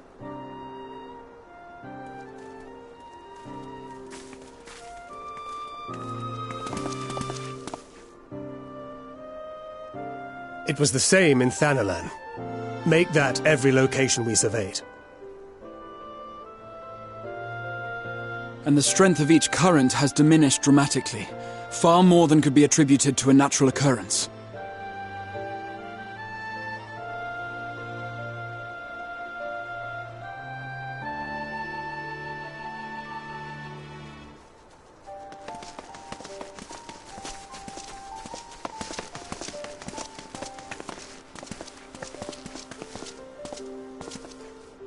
What tidings bringest thou from Dravania?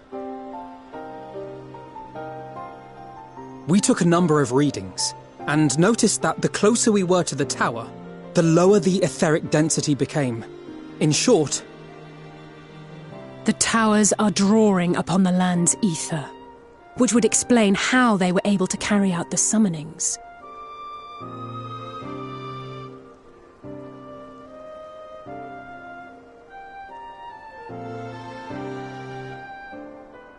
Our allies must be informed of this. We should return to the Rising Stones and have Tataru relay our findings to them.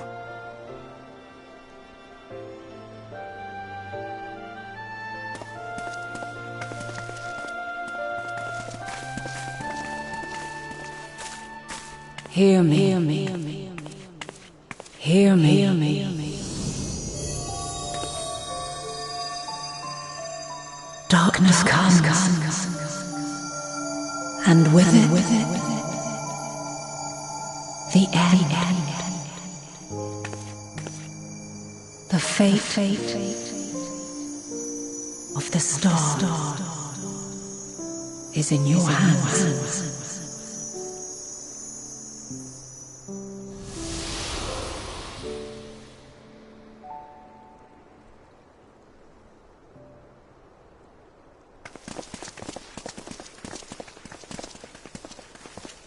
Everything all right back there?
They've almost finished loading our cargo. We should be ready to depart right on schedule, or so I'm told. Excellent. 'Tis nice to have a smooth beginning to one's journey, at the very least. It's funny.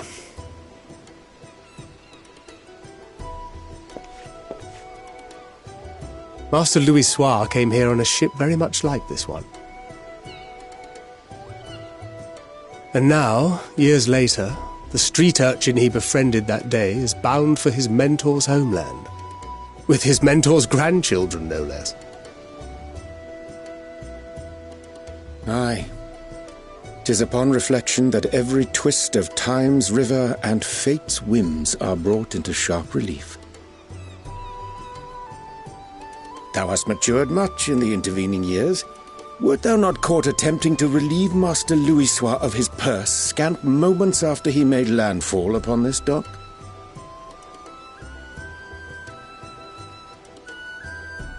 Oh, really? Now that's a tale I'd like to hear.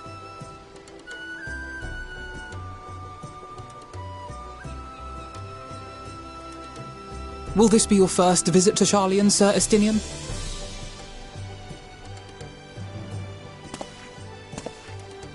Sir Estinian?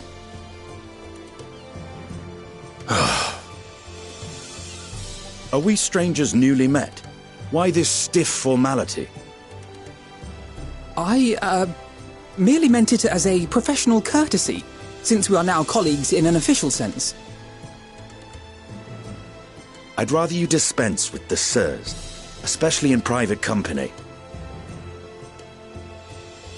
Or I'll be forced to respond in kind, little Lord Alphino. You've made your point, Estinian. Painfully well.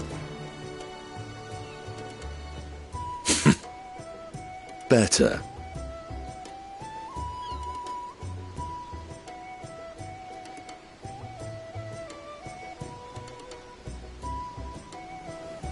Are you all right, Tataru? You seem positively distraught. Distraught? Me? Don't be silly. I think it's lovely that they get to see their homeland. It's just, we're trying to thwart the schemes of an army hellbent on destroying the world. And, once again, I have to stay behind and worry that this is the last time I'll get to see my friends.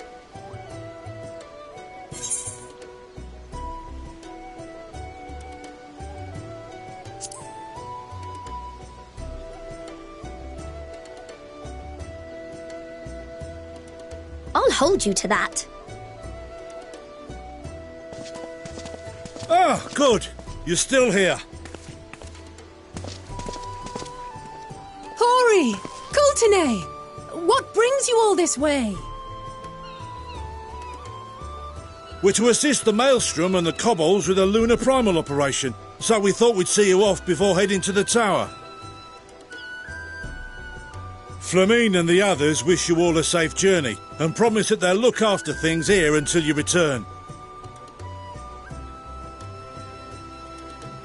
We will too, of course. Aye, we, your fellow Scions of the Seventh Dawn, will do our part to ensure the end of the world won't happen on our watch.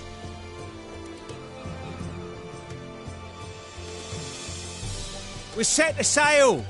All aboard for Sharlayan!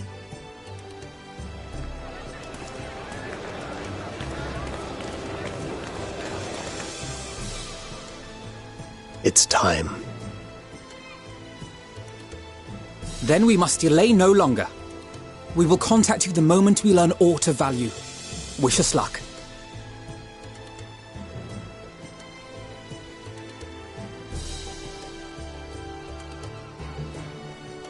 Have a safe journey, and please, please, be careful.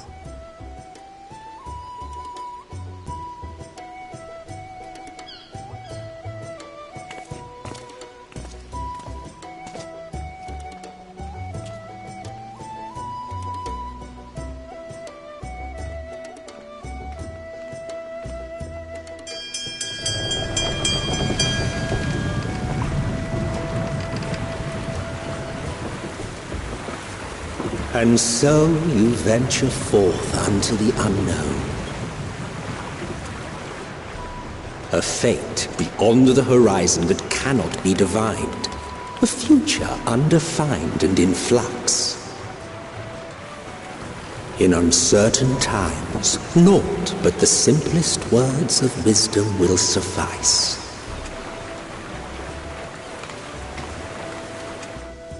That which lives is destined to die. Love leads to loss. Every beginning has an end.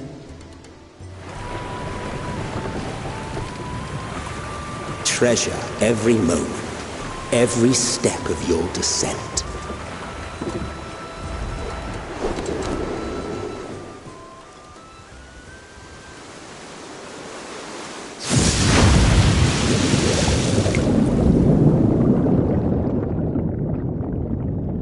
And there, in the depths where souls and stars rest, find your truth.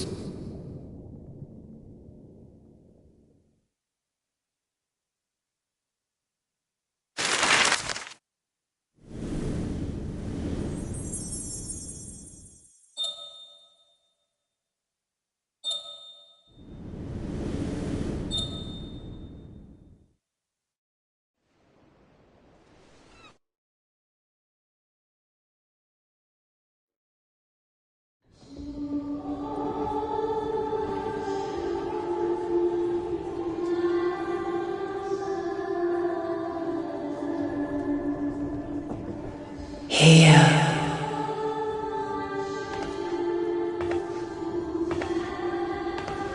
Feel.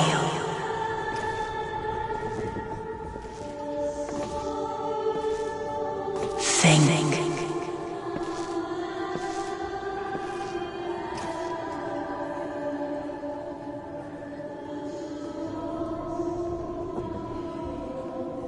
The day has barely dawned, my fellow earlier riser.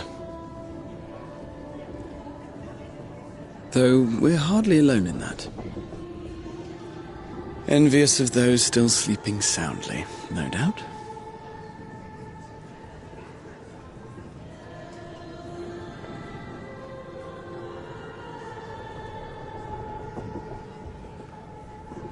Called out to you, you say? I've heard nothing myself.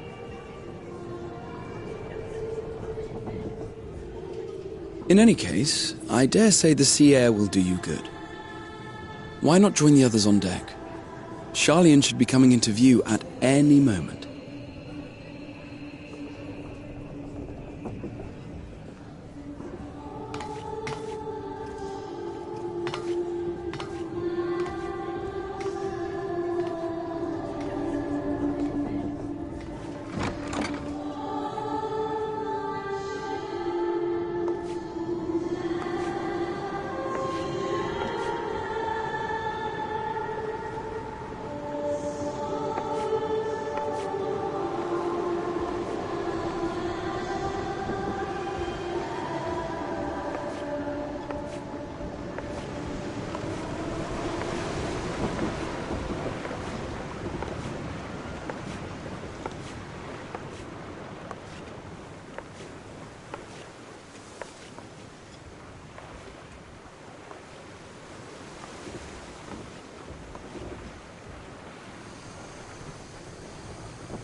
My voice yet reaches you. I am glad. Hear, feel, think. And thus do we meet face to face at last.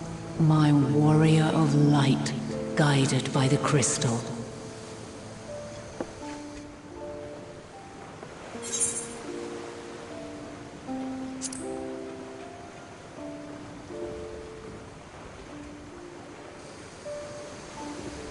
After your sojourn and thirst, I believe you have your answer. You have gained an understanding of what I truly am, what Eidolon has always been, a primal.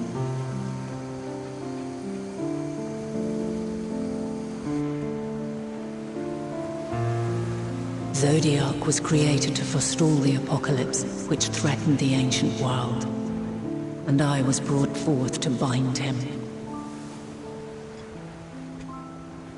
Yet 7 times now, those who would orchestrate a return to that bygone era have rejoined a shard to the god I had sundered.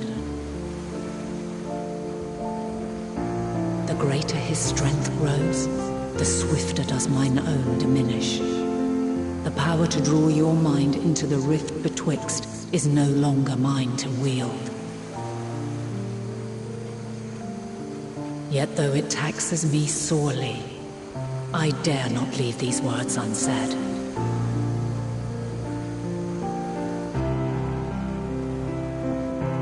Even bereft of my guidance, you and your companions have accepted the burden of this star's troubled past. A conjunction has begun to form, an intertwining of your time and mine.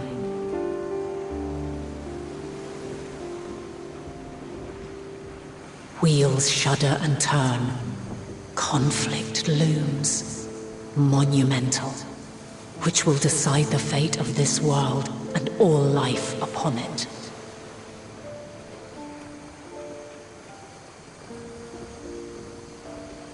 When you truly understand what is at stake, and your journey has prepared you to surmount the insurmountable,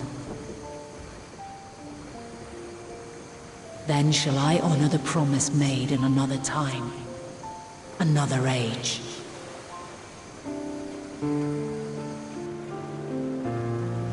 Cast your peepers to the fore, folks.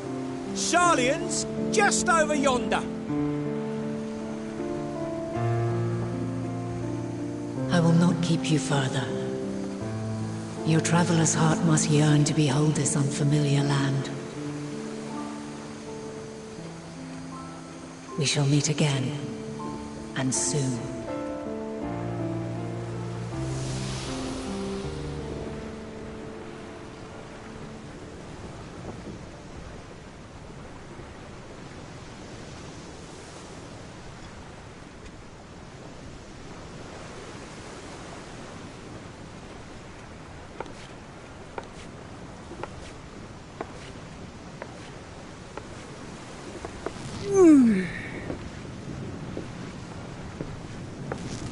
Oh, what a fine morning. Oh, still a bit stiff, though. And a good morning to you too. Taking a look at the island already? Then let's go. Let's go! Might still be room in the prow if we're lucky.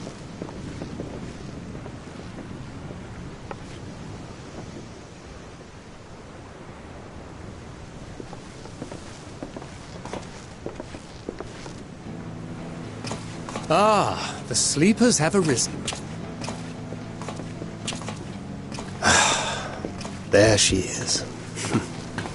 Good old Sharlayan. Oh, I see it.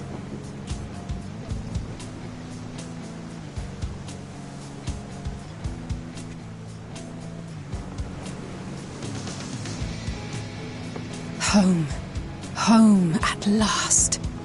Well, maybe not in Father's eyes, but we'll manage on our own, if we must. You do know you're not alone in this, don't you? Indeed. 'Tis as Sir Estinian saith. Forget not the comrades who boarded this ship at your side, I prithee.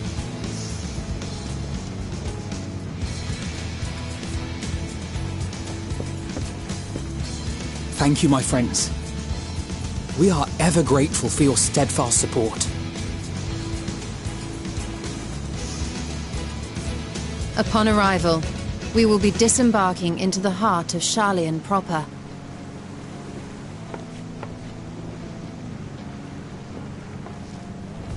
There is no greater concentration of wisdom in all the world. I am confident that somewhere within that center of knowledge and learning, we will find the answers we seek.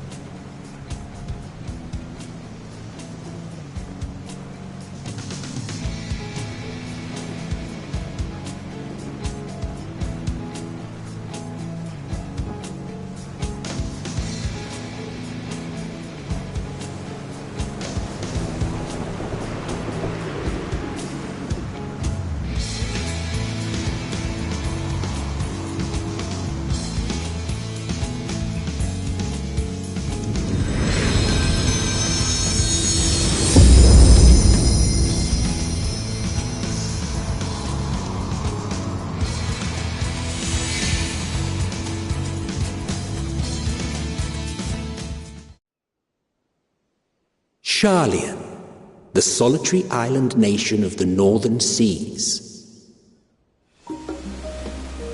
Where under the watchful gaze of Thaliak, patron deity of scholars, academics hoard all manner of knowledge and secrets. Once, they deigned to accept foreign students into a distant colony maintained in the Dravanian hinterlands. How swiftly they abandoned it once the first Garlean boot set hostile foot on Ala Megan soil. So averse to the prosecution of war, these men of wisdom, your would-be allies.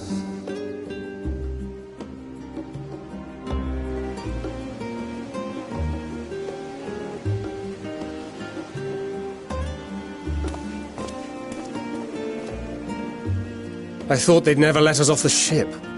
What's next, then? Entry applications? Hopefully they find no cause to deny us.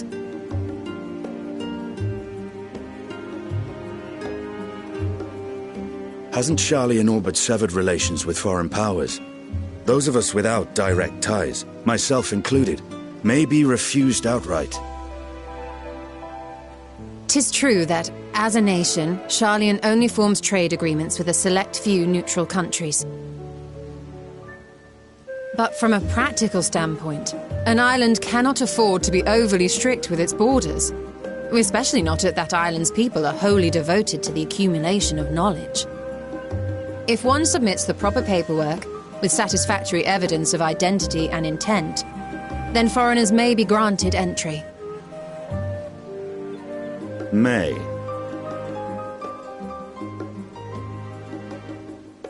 Quite.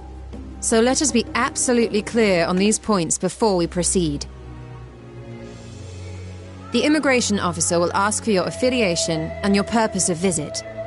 Considering Sharlian's views on intervention, I strongly suggest we avoid any mention of the Scions. Kral has laid the groundwork for us to act as associates of the students of Baldessian, and our ostensible reason for being here is to aid in their order's restoration.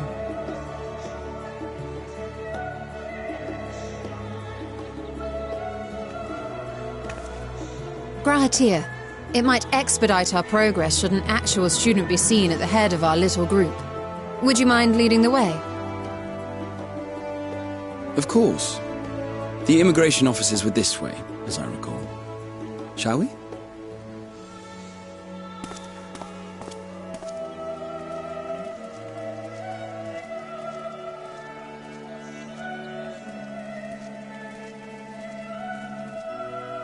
Greetings. We've just arrived and are eager to make our way into the city. Would you be so kind as to process our entry applications? Certainly. I see by your mark you are an Archon. I am. Grahat here of the Students of Baldessian at your service. I was assigned to an Eorzean survey team, but have returned to assist with the reformation of my order.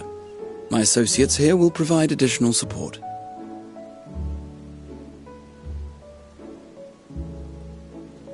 Very good. I have paperwork detailing your group and its scheduled arrival for today. And it seems some few of your companions are also Archons. If you'll step forward, we can process those applications first.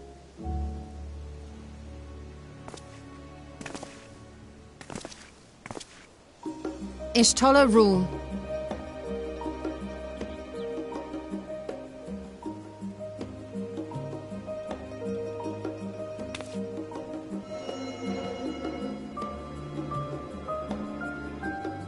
See how it glows? That list is etherically linked with the citizen registry kept in the main repository.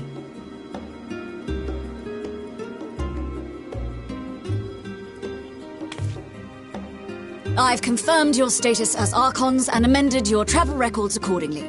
Welcome home. Now, who do we have here?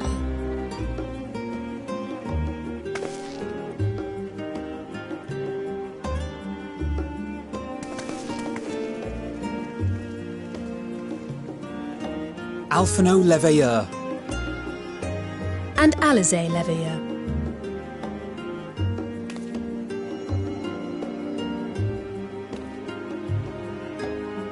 Your applications have also been approved. Having said that, the streets are abuzz with talk of how House Leveilleur's lord disowned his young progeny.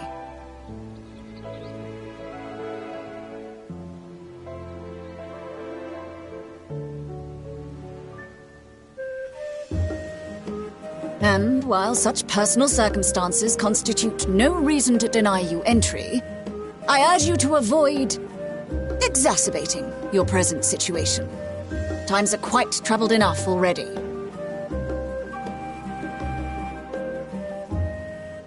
We shall keep that in mind.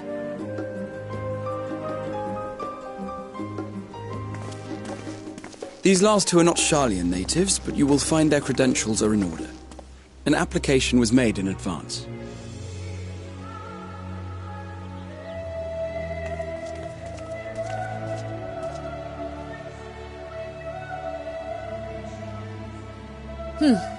Name and occupation?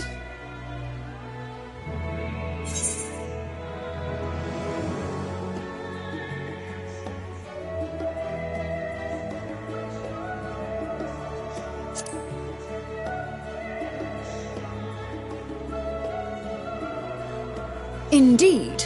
Your profile describes you as an adventurer, but one also trained in the rather more constructive pursuits of procurement and production. You may enter. And you, sir? Estinian Valino, formerly of the Order of the Knights Dragoon in Ishgard. Formerly, at least. And what, pray tell, is your profession now?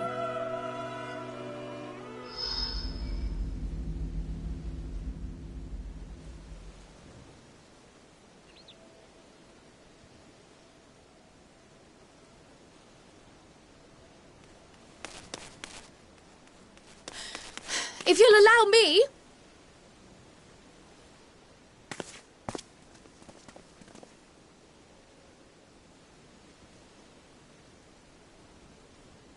My associate is a mercenary, hired for his strength at arms. Surely you are aware of the dangers we often face on our forays into the wilderness. Mistress Baldessian, if you insist on sponsoring his entry, then so be it. But while I appreciate that desperate times call for desperate measures, I find your choice of company concerning. Be advised that even a single misstep may have severe repercussions for your organization. I have every confidence in my chosen company, dear and trusted comrades that they are. But I thank you for your concern.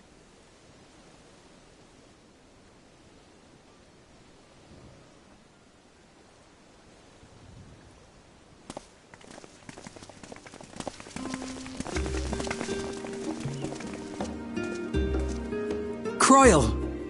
It is good to see you. Likewise. Long voyage notwithstanding, you will seem none the worse for wear.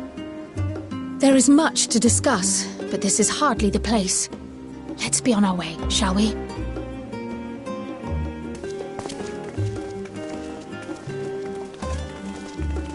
Oh!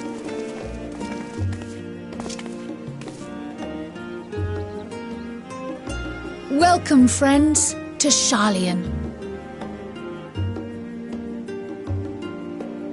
As your mercenary, I should hope my welcome includes a generous salary. Well, I had to say something, Sir Taciturn.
Pray forgive me. I was delayed. It's fine, Urianger. We're all here now. Let's get down to business then, shall we?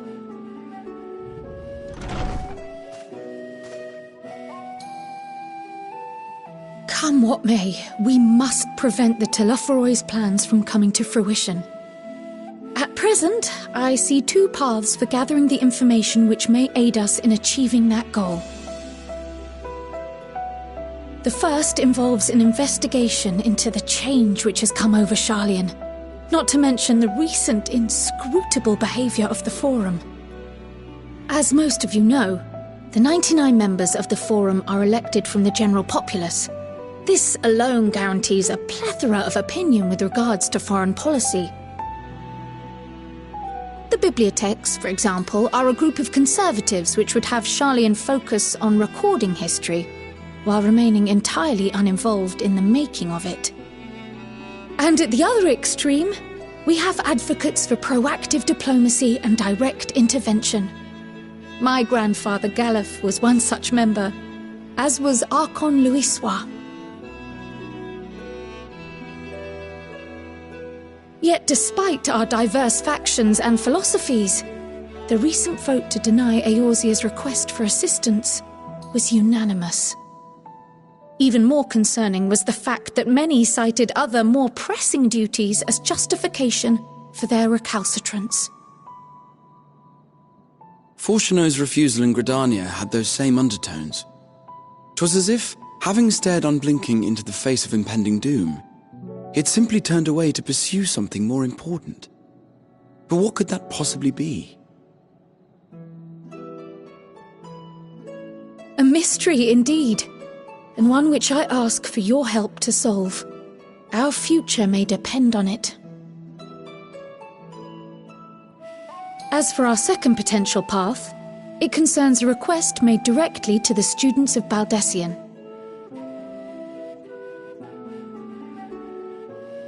Our organization was founded primarily to study strange and unexplained phenomena the world over. Mysterious relics and ruins, arcane disturbances, and so forth. Compared to our more isolationist Sharlayan colleagues, we have strong connections overseas, namely with scholars and academics who share our passion for the unknown.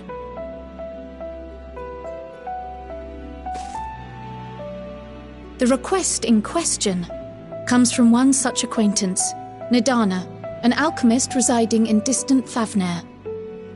Her missive describes the sudden appearance of a tower, and the subsequent summoning of what I can only assume is a lunar primal.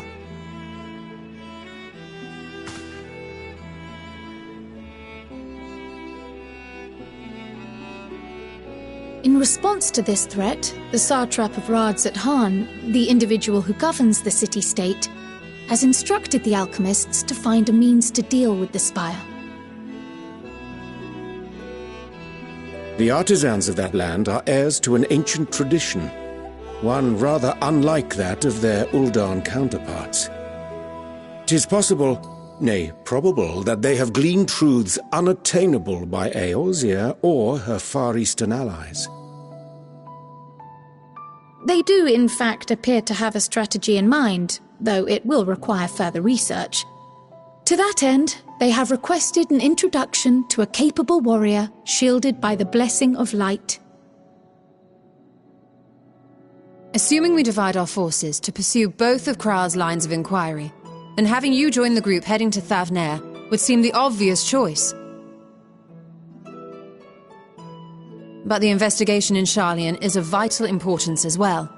Equal, I think, to the Thavnairian one, given that the fate of the world may hinge on the results of both. Yes, it is quite the quandary. Though it is a great imposition and an altogether too common one, our efforts would be more likely to succeed were you to lead the charge on both fronts.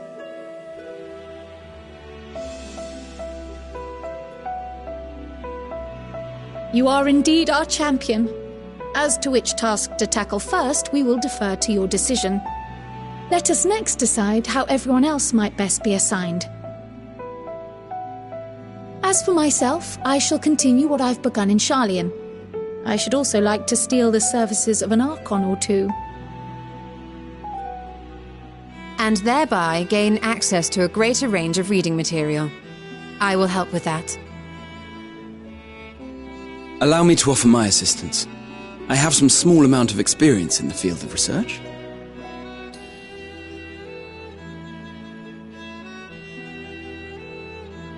Alize and I would also like to help, if you would have us. Anything to understand even a fraction of what our father and the Forum might be thinking. Of course! The more the merrier. Right. The rest of us will make the journey to Thavner. Thoughts? Objections? I passed through Thavner on my way to infiltrate the Empire, and though I'm not qualified to give a guided tour, I did gain a sense of where things lie. I'll be happy to have you along then. So for this group, it will be you, me, and Urianger. Give me a moment afterwards, and I'll supply you with all the details of Nadana's request. Consider this hall our rendezvous point once our respective tasks are complete. May our investigations prove fruitful.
it.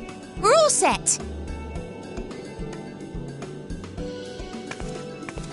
Just the 4 of you, was it? 3. I'm already attuned to the crystal in Thavnir. You are? Oh. I would have preferred more test subjects. Oh, well, never mind. If our 3 travellers could line up here, please.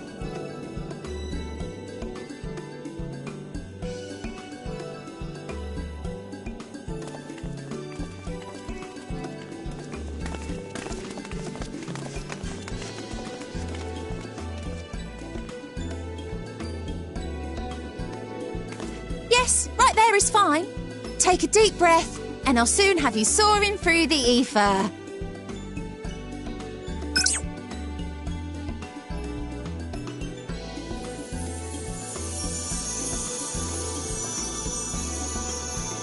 Oh, and one last thing. You might experience a teensy-weensy touch of violent ethereal sickness. Good luck! What?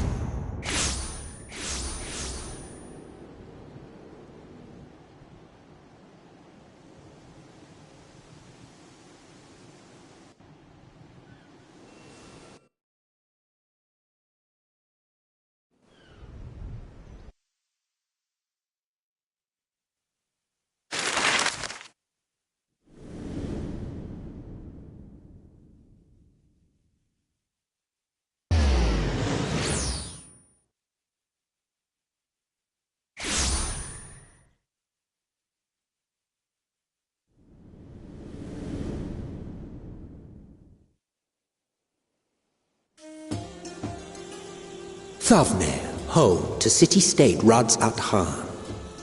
Rising from the southeast waters of the Bounty, this Isle of Plenty served as the battleground for a conflict between 2 peoples. Their cultures bled into one another until a unique amalgamation was distilled from the chaos, in a process not unlike their precious alchemy. Once solidified as a single nation, an adamant stance of neutrality would hold invaders at bay. For a time.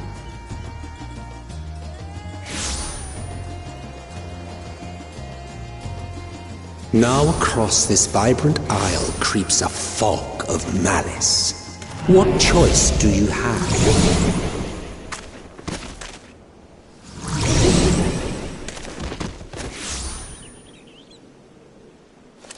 What chance?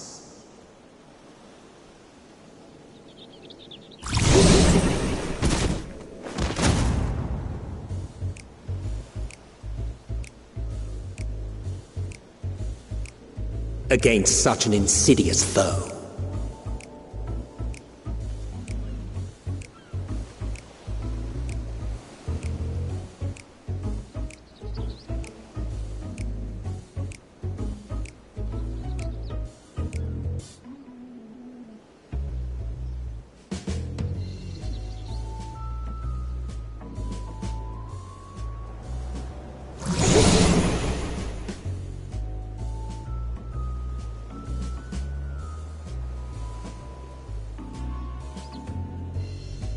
Seen fairer faces after a bout of bad shellfish.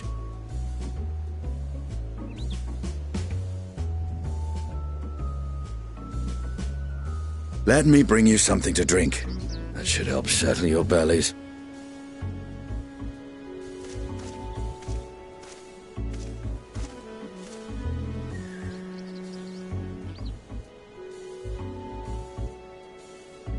There was a note with Kryle's instructions.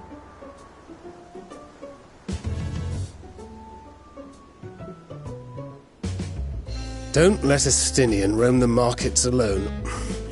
He's alarmingly bad with coin.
What happened here?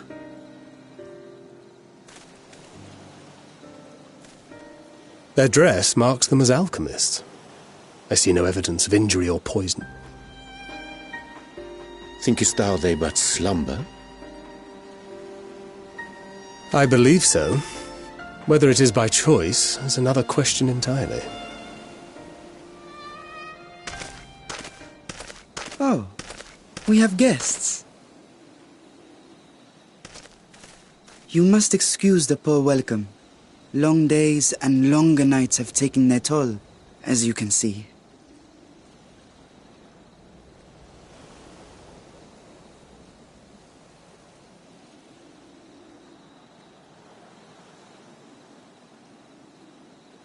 I am Vashan, servant to the satrap. My task was, in fact, to wake these good men and women, if you will allow.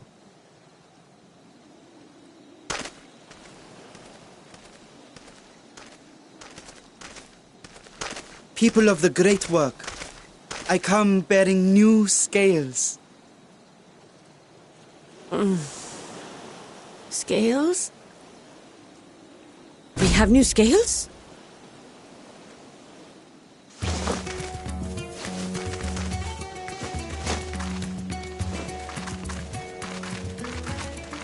Yes, my friends. Gather round. I have them right here.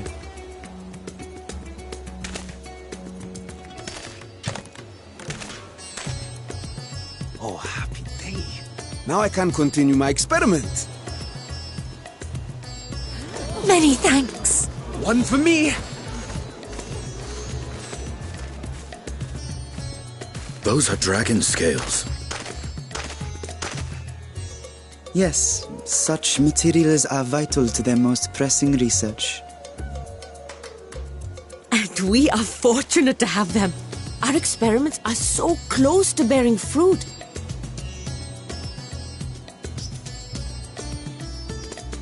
Soon we will have a talisman capable of nullifying the etheric emissions from that accursed tower.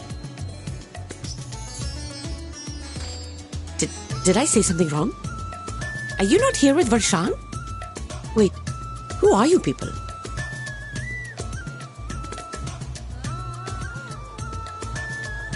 Of course! You're the one Kryl sent. The warrior of light we've been waiting for. Ah, this is a day of celebration. Praise be to Cinderova! The winds have shifted. I feel it. The end to our toil is near. I feel it too. My head hasn't been this clear in days. Tell me, how did you acquire those scales? Curious that it concerns you so. But worry not. They were freely given by the dragon with whom our satrap has forged a lawful pact.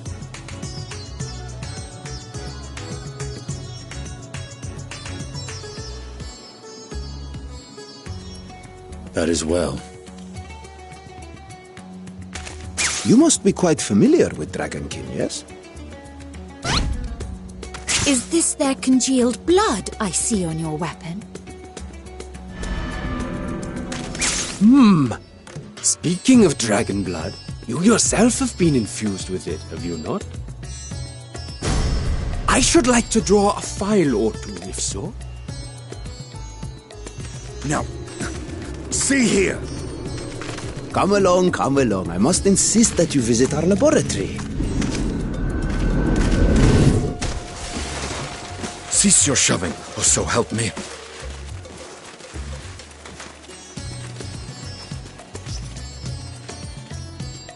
Oh dear, your poor companion. What with the new scales and your timely arrival, my colleagues are a little giddy with excitement. No harm will come to him, I promise. Meanwhile, shall we find a quiet place to talk?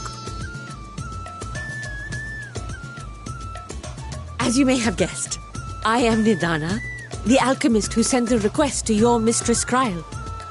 We have workshops across the nation collaborating on this research project. But it is here, at the Great Work, where I collate our results. Come with me, all of you, and I can explain the crux of the situation.